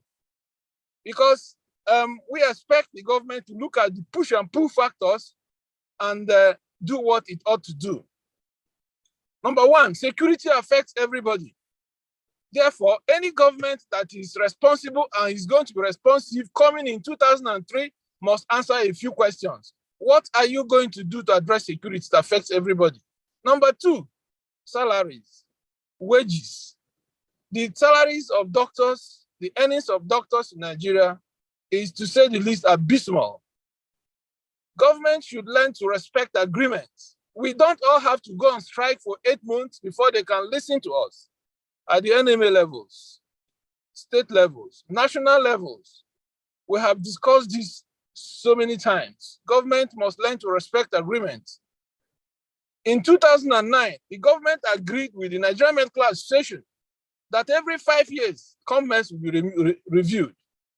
Now, it is 2023. None of that has happened. Therefore, what the doctor is earning in Nigeria in 2009 is still what is earning in 2023. And they are here. And they are still here. So how can they continue to be here? If you look at the current foreign exchange dynamics, the actual earnings of doctors in this country have actually depreciated more than 3 times. So in other words, the government has not lived up to any expectation. Even the signatories they signed. And remember that in 2001, all the African heads of state gathered here in Abuja, and there was an Abuja declaration that 15% of the annual budget should be dedicated to the health industry. It has never gone beyond. In fact, the current one is at 5.75. It has never even gotten to half. If you look at the budget for health for this year, 2023, as signed recently, it said health is allocated about 1 trillion, which is about 5.75% of the total annual budget. Where is the health security? If you translate 1 trillion naira into dollars, it is less than $1.2 billion for an expanding population of 220 million. It is nothing. Look at the budget of one hospital in the US, Mayo Clinic, Harvard Medical School. So the issue is the funding. The funding in the health industry is next to nothing. So let us situate our problems appropriately where they are. We need to get a responsive government, a government that will live up to its words. Because with poor funding, nothing will work in the health industry. All the health systems in this country, they're not working. That is why you see a vaccination posts in National Hospital. Are we not aware? Are we not aware that vaccination should be at the primary healthcare level? Primary healthcare level is on paper domiciled in the local governments, because that is where we have the population. More than 70% of Nigerians are in the local governments. Yet, how many healthcare posts, primary healthcare centers are working? According to statistics from the National Primary Healthcare Development Agency, their own statistics, only 20% of primary healthcare are working. So how can the system work? It will not work because there is poor funding. There has to be reversal of the pyramid. More funds should go to local governments. Get those primary health centers to work. Let the secondary health centers do what they're supposed to do, and the tertiary health centers do what they're supposed to do. There must be more allocation of funds to the health industry in order to actualize all this. Otherwise, we're going to keep speaking grammar from now till the end of the world, and nothing will change. It will start by all of us, me and you. Have you got your PVC? If you haven't got it, bring it out. And then when we call for the people who want to rule this country to come and answer questions, anybody who doesn't come or feels too big to come and talk to us and answer a few questions, we do not have any business voting for that person. Let us get somebody that is responsible, that understands the problem of this country. Listen, my dear friends, there is nobody that will build this country more than me and you. Anywhere you go, you want to come back home. People have gone, they're back here. So we need to sit down here, find the solution, and get it done. We're Thank you running to so India. much, Charles. India was worse than us, but they all came back, and we're all running there to get Thank help. you so much, Charles. Thank you. Thank you.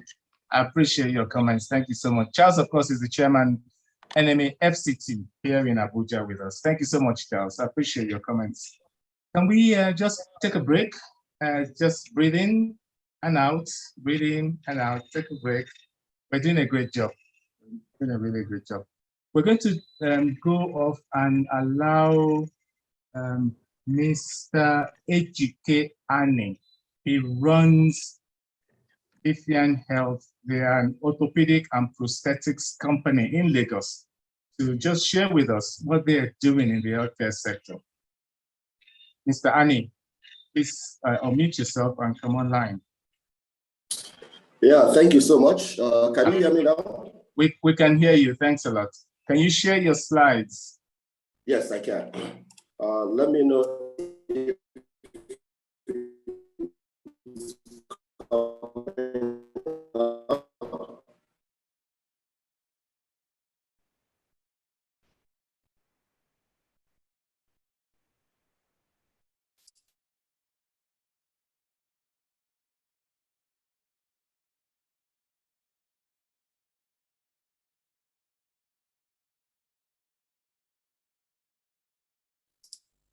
can you see my slide?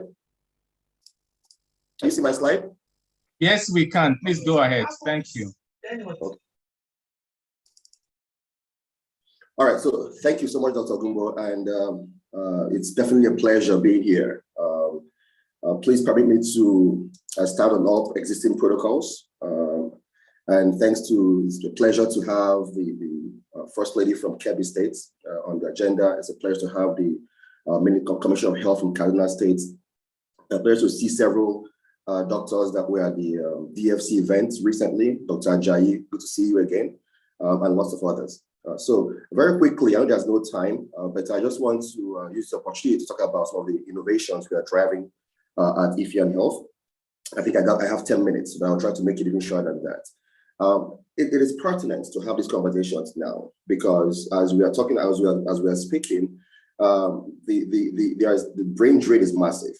And as several individuals have mentioned, what are the solutions? And I think some of the solutions is a few of us that are willing to come back to Nigeria and to start some of a few things. Several individuals have done that. Most of the people on this group have done that. For me, it was a move back to Nigeria to get into prosthetics orthotics. The gap was massive. So most people here are familiar with modern prosthetics orthotics in the West, in the US, in the UK, but Nigeria is a little far behind. And home for me is California, but moved back here to really spend a lot of time to set up a company that will provide in the States. So my agenda is quite brief. I'll just recap it. And I have a timer here to make sure that it's within my allotted time. So who are we, right? We are a US founded company out of California, and we are the partner for Ottobock, who's global leader for prosthetics globally, and we're the partner in Nigeria. We are one of a leading provider of modern orthopedic solutions in Nigeria, prosthetics, orthotics, and a wide range of mobility solutions. And as folks have talked about earlier, having been able to permeate the system is important. So we are in Lagos, in Kano, in Enugu, our main operations in Lagos. And that really means that we are close to patients, Nigerians who need these solutions. I have a short video here that will kind of recap at high level what we do. And here it goes.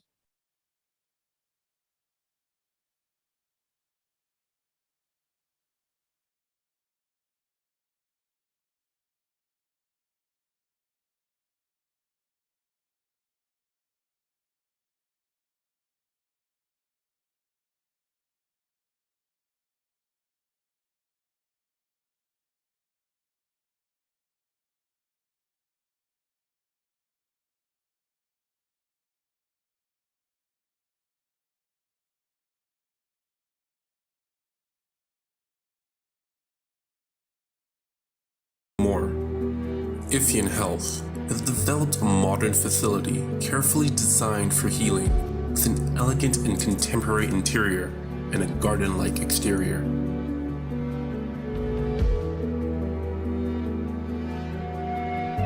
We purchased the most modern technology from Germany and installed them here in Nigeria, customized for African patients. Our professionals were trained in Nigeria and Europe to provide the same level of healthcare available overseas.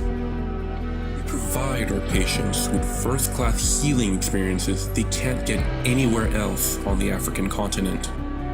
Patient and partner satisfaction is our #1 goal.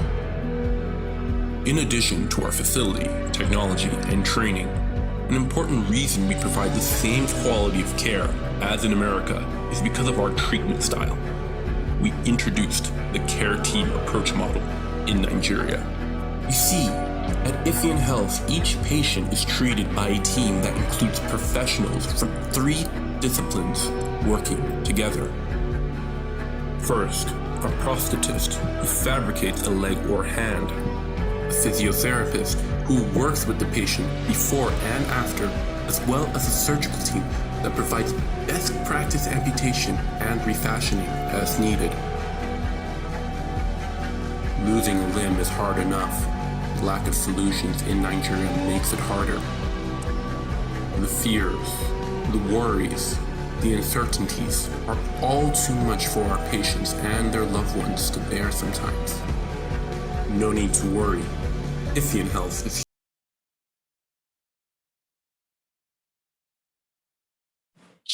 Yes, so that captures at high level what we do as a team, and really tells the story of how we are changing narrative. We truly believe that while the system is tough, that we can definitely strike and make a difference in this sector. And very quickly, I'll talk about the sector. 1.6 million Nigerians who have lost swelling with limb loss. There are about 100,000 cases every year, and that gets worse as time goes on. There are 3 national orthopedic hospitals in the country, not enough for our population. And folks get to travel, to India, to China, and so forth. But that's the upper middle class. But the challenge is that when they come back, they are stuck with not having any follow-up or post-op. Middle class struggle with solutions locally. Lower class, you're at home, right? And even those that end up going to US or Europe, but with prosthetics, it's a lifelong device, so it needs follow-up, and that's where we're coming. Right, so the idea is to prevent not the JACPA challenge per se, but to prevent medical tourism going out, to be able to provide those solutions locally here. I will quickly run through slides. Our unique process, quite unique. We start with site counseling, pre-op assessment. We provide what you need, and then we follow up as well, as I mentioned. So in the end, we're able to provide what the middle class needs, upper middle class needs, and upper class. And therefore, lower class we help them find sponsors if they're not able to afford it. So very briefly, I want to talk about 2 innovations. And I think I have a few more minutes left.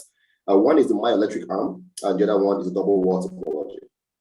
Right? So, myoelectric is an arm that we've seen all these arms before that have lots of cords and wires and all that. The myoelectric is battery powered and based on electrodes, really, right?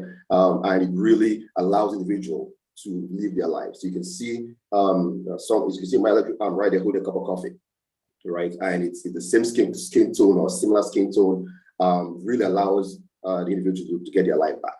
And there are across West Africa a few locations that are certified to do this. We are one of those locations that are certified to provide bioelectrics, and we're happy that we can do that across the country and preventing and help individuals to save money and get their feelings here in Nigeria. Because it's as well, like a coffee table, regular lifestyle, right? And this is no longer the things you see on TV in Europe or in the US. This can happen here locally in Nigeria. Quite quickly, I'll talk about another technology we provide. This is the directed for. This is another innovation we're driving, directed towards patients, diabetic patients. So it's we call it double wall technology, right? It's optimized for maximum relief, maximum comfort, pressure relief, weight bearing, and ease of on and off. So I know, again, just to put this on your agenda, and I'm happy to have discussions down the road based on, okay, how much are these things? What are the ups and downs of it? Okay, the longevity and so forth. We are very happy to provide that support because we have the training, the equipment, and we are trusted. I will briefly, a couple of our partners worked with, we have Ikea, we have Duchess Reddington in Lagos, we have the Nigerian Army. You can see me at the back end, at the far left end of this image, because we provide support to the Nigerian Army. As you know, lots of soldiers lose or have them what they need. And the national public hospitals. So with this background of trust, you can see that we can provide what you need. So very briefly, last I'll wrap up with this. Some of our patients.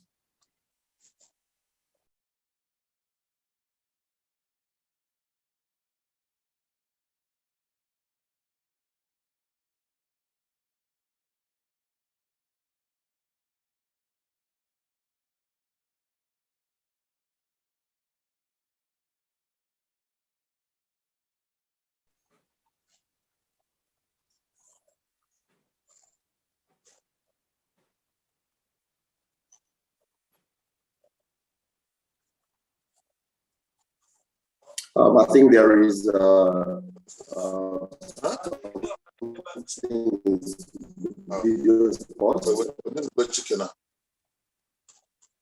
Dr. Dumbo, again, that's thank you so much for the opportunity to share this. But something is wrong with the video. It's not. Is that from my end? Huh? Yeah, take my to Mesa, but there's one the step down. Hello. Is it done, sir? Is the presentation over, sir? Yes. Over. All right. All right. Thank you so much.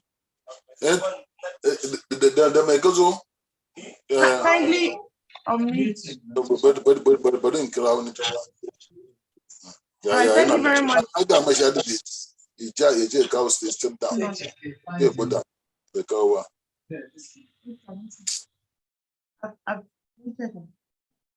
Okay, I'm sorry about that. Thank you very much for the presentation. I would now quickly go back to the panel discussion to ask for last few words as we begin to round up. Dr. Kayode Adeshola, President of Association of Nigeria Private Medical Practitioners. I don't know if I could just if you could just share your parting words as we continue to round up. I also want to ask personally what steps you think we can do regarding the collaboration. They have told us take action. Let's not just talk. Let's not look at the problem so much and fancy, make it look so fancy. What kind of collaboration? What steps can be taken with the EMP, to collaborate with GMD, for example, sir? Thank you very much, moderator. I think we have quite had a lot of, like Mr. Hussein said, a lot of administration of the problems. And like you said, we're talking about providing solutions now, the way forward. And it is pertinent to mention here that I was part of the Presidential Health Reform Committee retreat in Abuja Monday, Tuesday this week, and I think Wednesday morning, we had a preliminary meeting. The president of the GMD and of course Dr. Umbo visited me in my room at Stratton Hotel, and we had some deliberations on how we can do a collabo. And of course, we cannot carry this thing alone. We also need to carry the government along. And in carrying them along, we also must be tactical the way we deal with them, because we don't want it to end up as a kind of propaganda thing. We want the health sector of this country to be prioritized. Most developed worlds, we have health and education being at the front burners. But here in Nigeria, it's just a lip service people pay to the health delivery system most of the time. I was surprised when our honorable commissioner from Kaduna was asserting that they went as far as 20%, as far as 20% during the COVID of the budget for health. That was very, very interesting to note. And I want many and others, like Dr. Nguayo from FCT said, funding is one of the major challenges we have, and until we prioritize this and encourage people put as much as possible of conducive conditions so that people can be encouraged. Like I said initially, a lot of people that are jackpotting now will prefer to stay at and earn much lesser than what they're earning out there, just to build this system. And nobody's going to do it for us, like we have all heard others say. Nobody is definitely going to do it. Then all this issue of remuneration by the government and the reneging on promises and things like that, they make it look like a hopeless situation for the Nigerian doctors, those that are willing to stay back and help to build the system. But you are promised a 3-year remuneration review, and in 10, 12, 13 years, nothing has happened. Some are even so careless. They signed any agreement to bring. At the end of it, you don't implement it at all. All these things, they count on the way people look at the health system and see that, oh, there's no future for us there, apart from all the amenities and things. So all these things we need to put together, who will be a very strong part of the building block for the collaboration to make sure that things are properly, put together, a good vision for all of us, and we run it time bound, what I want to achieve. We invite both the medical personnel as well as people from outside. You have people like Mr. Hussein, will be a good resource person, who bring all together all of this and make sure that we have a very strong steering committee. Time bound, we'll be able to, have a mileage and see what we achieve. But it is a must that we all realize that it is high time we face this music ourselves. Nobody is coming here to do it for us. And people are dying every day. Even the doctors now. The last 6 weeks, we've been losing about 2 doctors per week. Those are the ones reported. Don't know the others.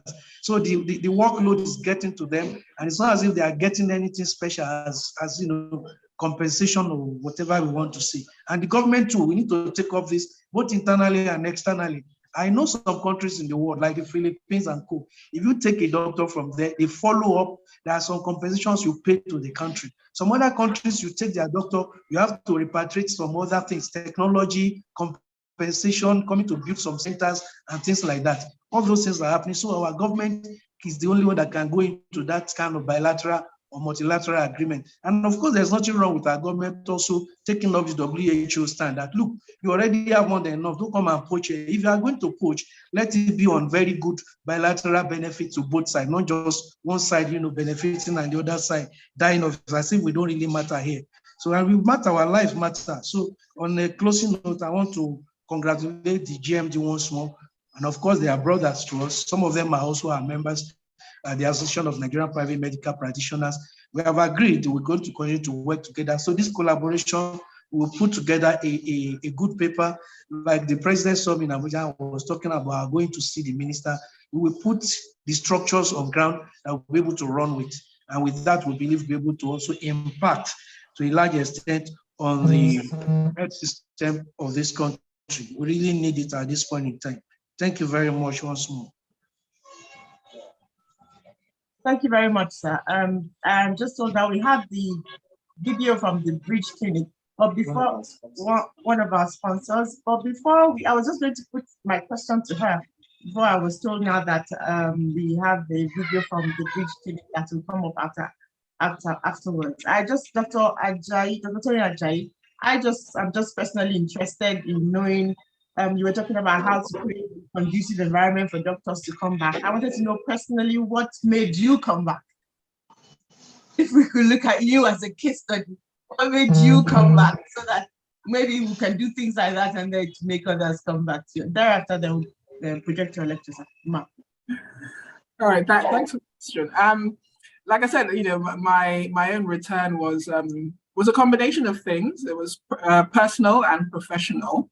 So personal in terms of, family, like I said before, a lot of us have family here, regardless of how long we've been abroad, so My parents are both here. I'm an only child. My parents are both here. You know, they were both a bit elderly, a bit infirm. So it's getting a bit challenging to be caring for them from such a far place.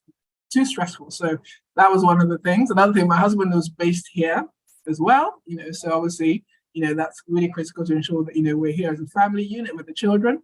But also, like I said, you know, I always knew that I was going to come back and you know, and impact. You know, it's all very well, you know, having all this knowledge, and at the end of the day, you know, even if you are, you know, dual citizen or whatever, you know, you can still be seen, you know, as a foreigner. You know, that's just the bottom line. You know, so you know, once your name isn't Jane Smith or Holly something, you know, you stand out. You know, definitely. I mean, I definitely encountered racism all through my training. I'm in the UK, especially from the more elderly age group of patients. You know, so that was there, regardless of how I sounded and how much Queen's English I spoke and all that kind of stuff. You know, it's still always going to be there because your skin color is different. You know, so you know, I think a great part of, you know, the great attraction was, you know, let me be somewhere where I'm not a minority. Let me be somewhere where I am the leader in my own space. You know, so that I think that's probably the overwhelming draw back here. And then, you know, we can make such an impact. You know, we have so much to give. You know, like I said, you know, home is where the heart is, regardless. You know, and you know, just finding a home professionally for yourself, where you are comfortable, where you can make as much impact as possible, where you can transfer all this knowledge that you've gained, all the different ways of doing things. So all the trainings, all the attention to detail, all the policy guidelines, all that stuff that is like, you know, so common and so normal to us over there. You know, we have to bringing that back and, you know, sharing that knowledge and being able to just get that into our facility was really just very critical for me personally as well. You know, and we've been able to achieve that to a great extent. So it's really reassuring. But like I said, the challenge is that, you know, you train everybody up, they get used to doing things this wonderful way, and then they jackpot. So you know, but yeah, so that's a bit of insight into my own personal story. Thank you so much for that, sir. So we now play the video from the Bridge Clinic.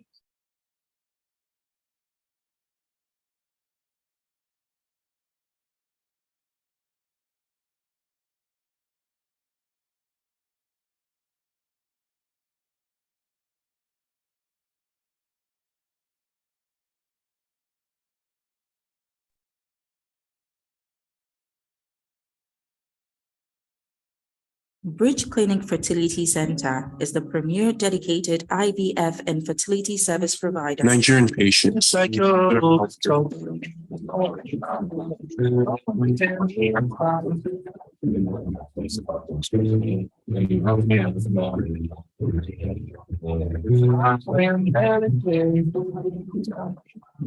It's me, I've been broken before.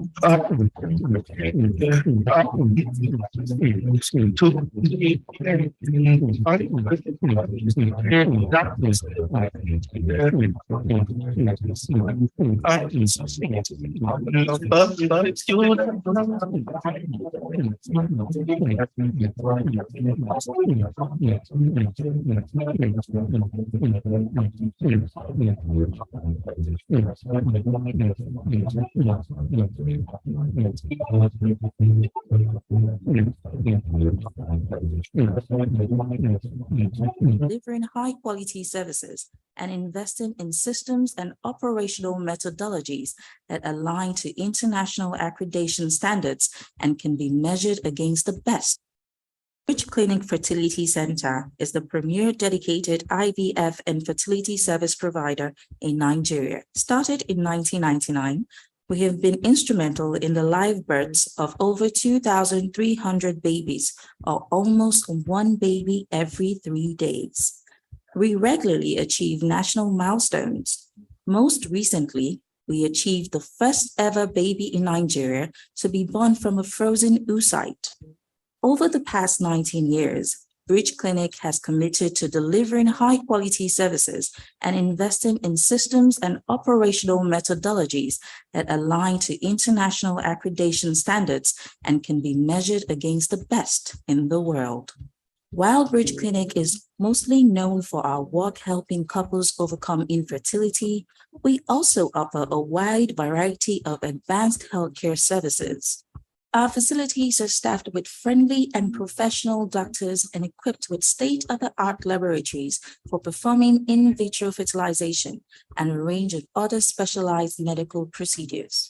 To hold ourselves accountable for the information and standards we represent, Bridge Clinic willingly subjects ourselves to a thorough annual audit by international auditing firm Alexander Forbes, who review and verify the clinic's success markers and processes, as well as all our births data.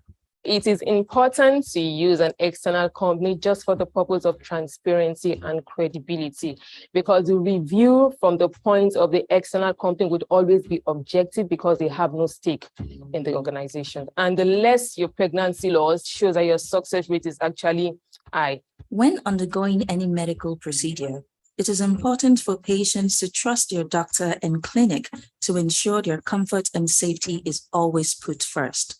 Because of this, a lot of Nigerians travel overseas to find medical care they can put their trust in. Bridge Clinic has invested in quality to make sure that traveling abroad for care is not necessary. Nigerians can receive medical care at the highest international standards right here at home when they visit and make Bridge Clinic their preferred healthcare provider. To find out how Bridge Clinic can help you with a healthy pregnancy, speak to our friendly customer care center or book an appointment with one of our specialists. Visit our website on www.thebridgeclinic.com for more information or to locate a clinic closest to you.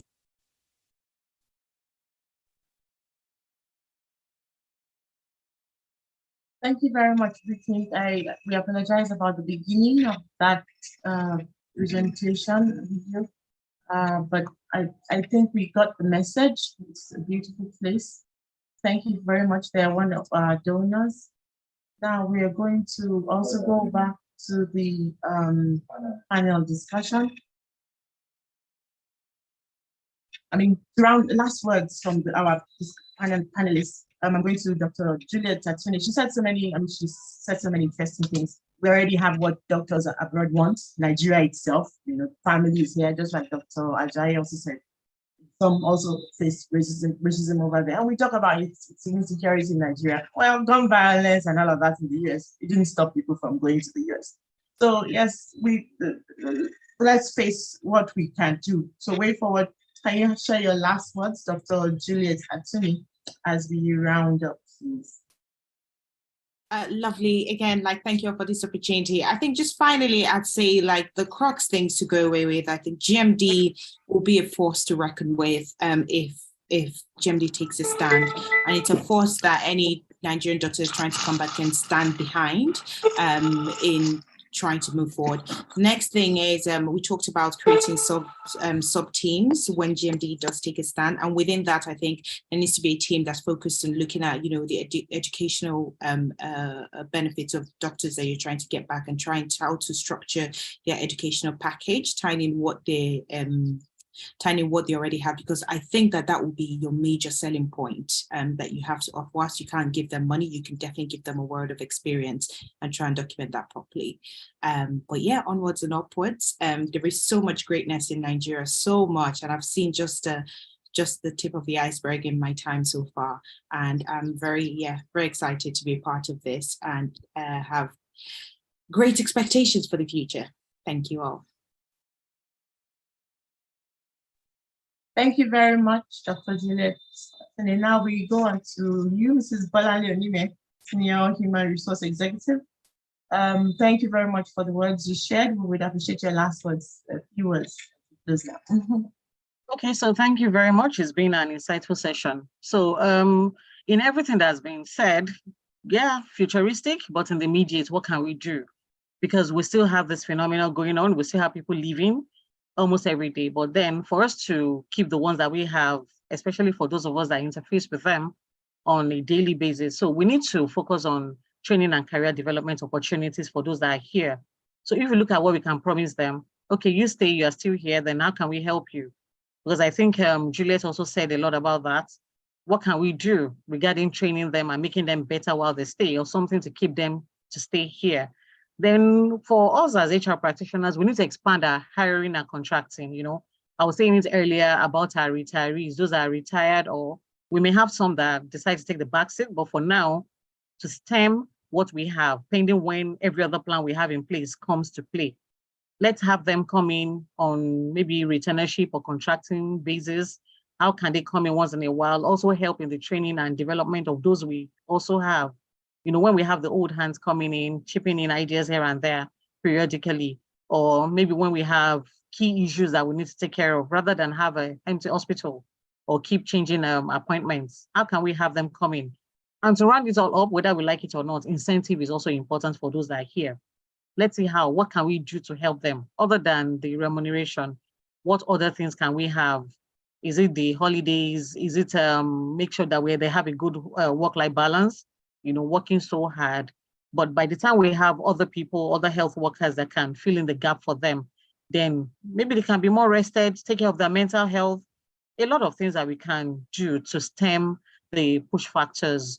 Yes, we may not be able to do it nationally, but at least as hospitals, let's make what we have to offer them, what we have to give them, let's make it attractive enough to help them out while we wait for the bigger picture and when those ones play out. Thank you.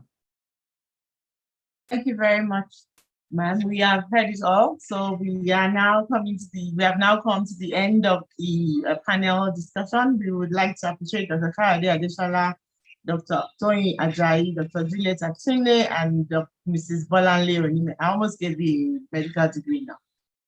Thank you very much for your time.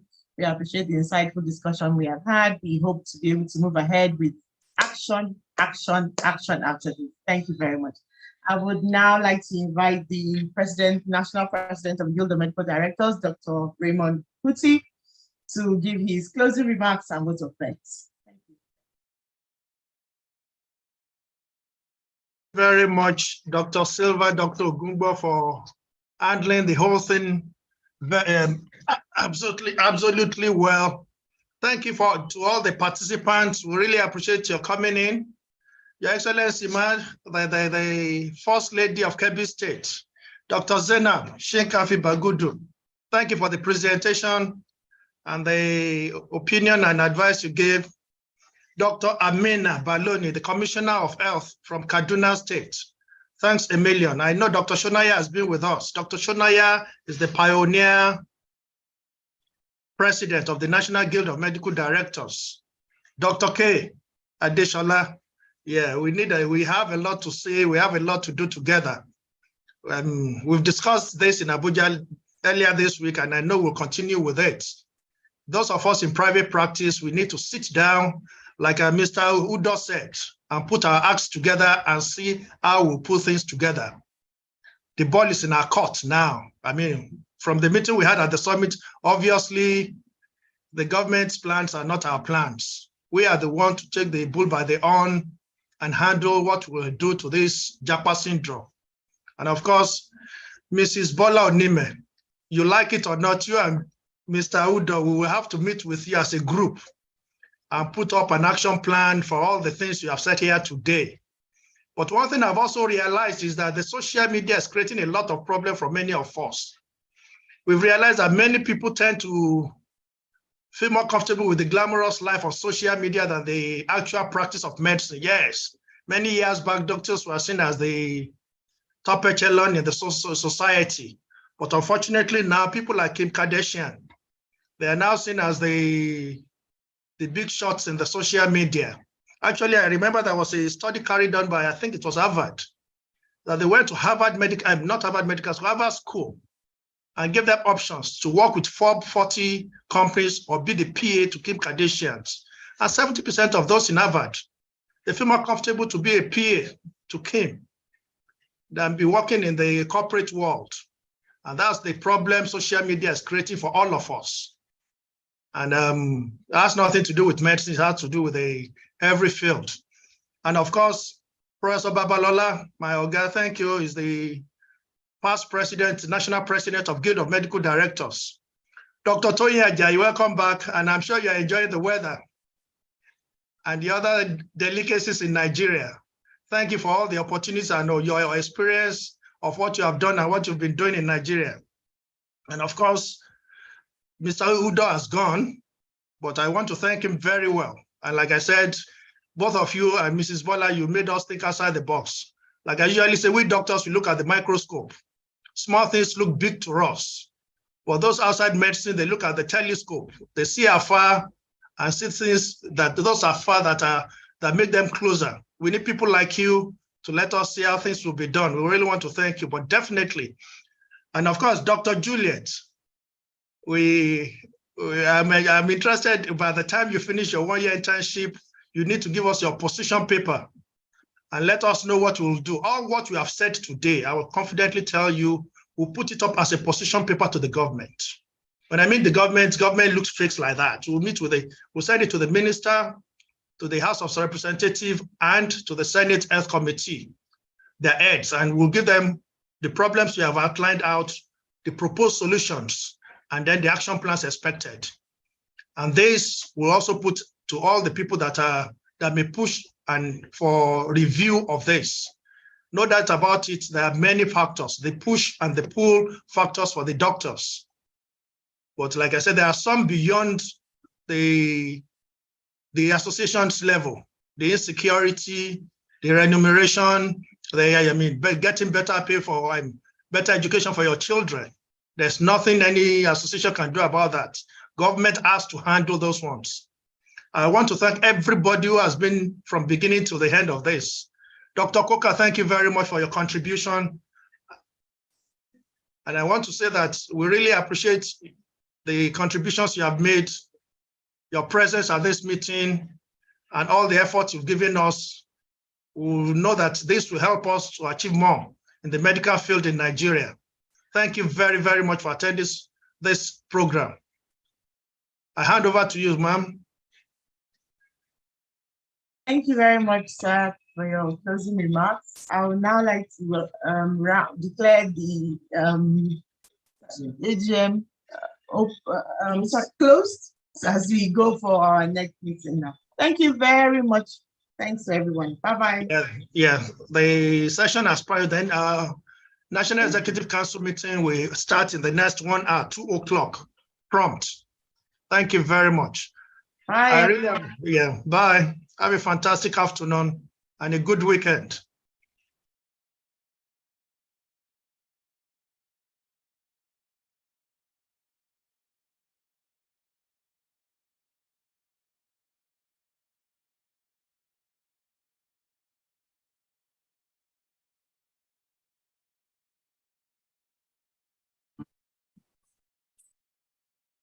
Mm-hmm.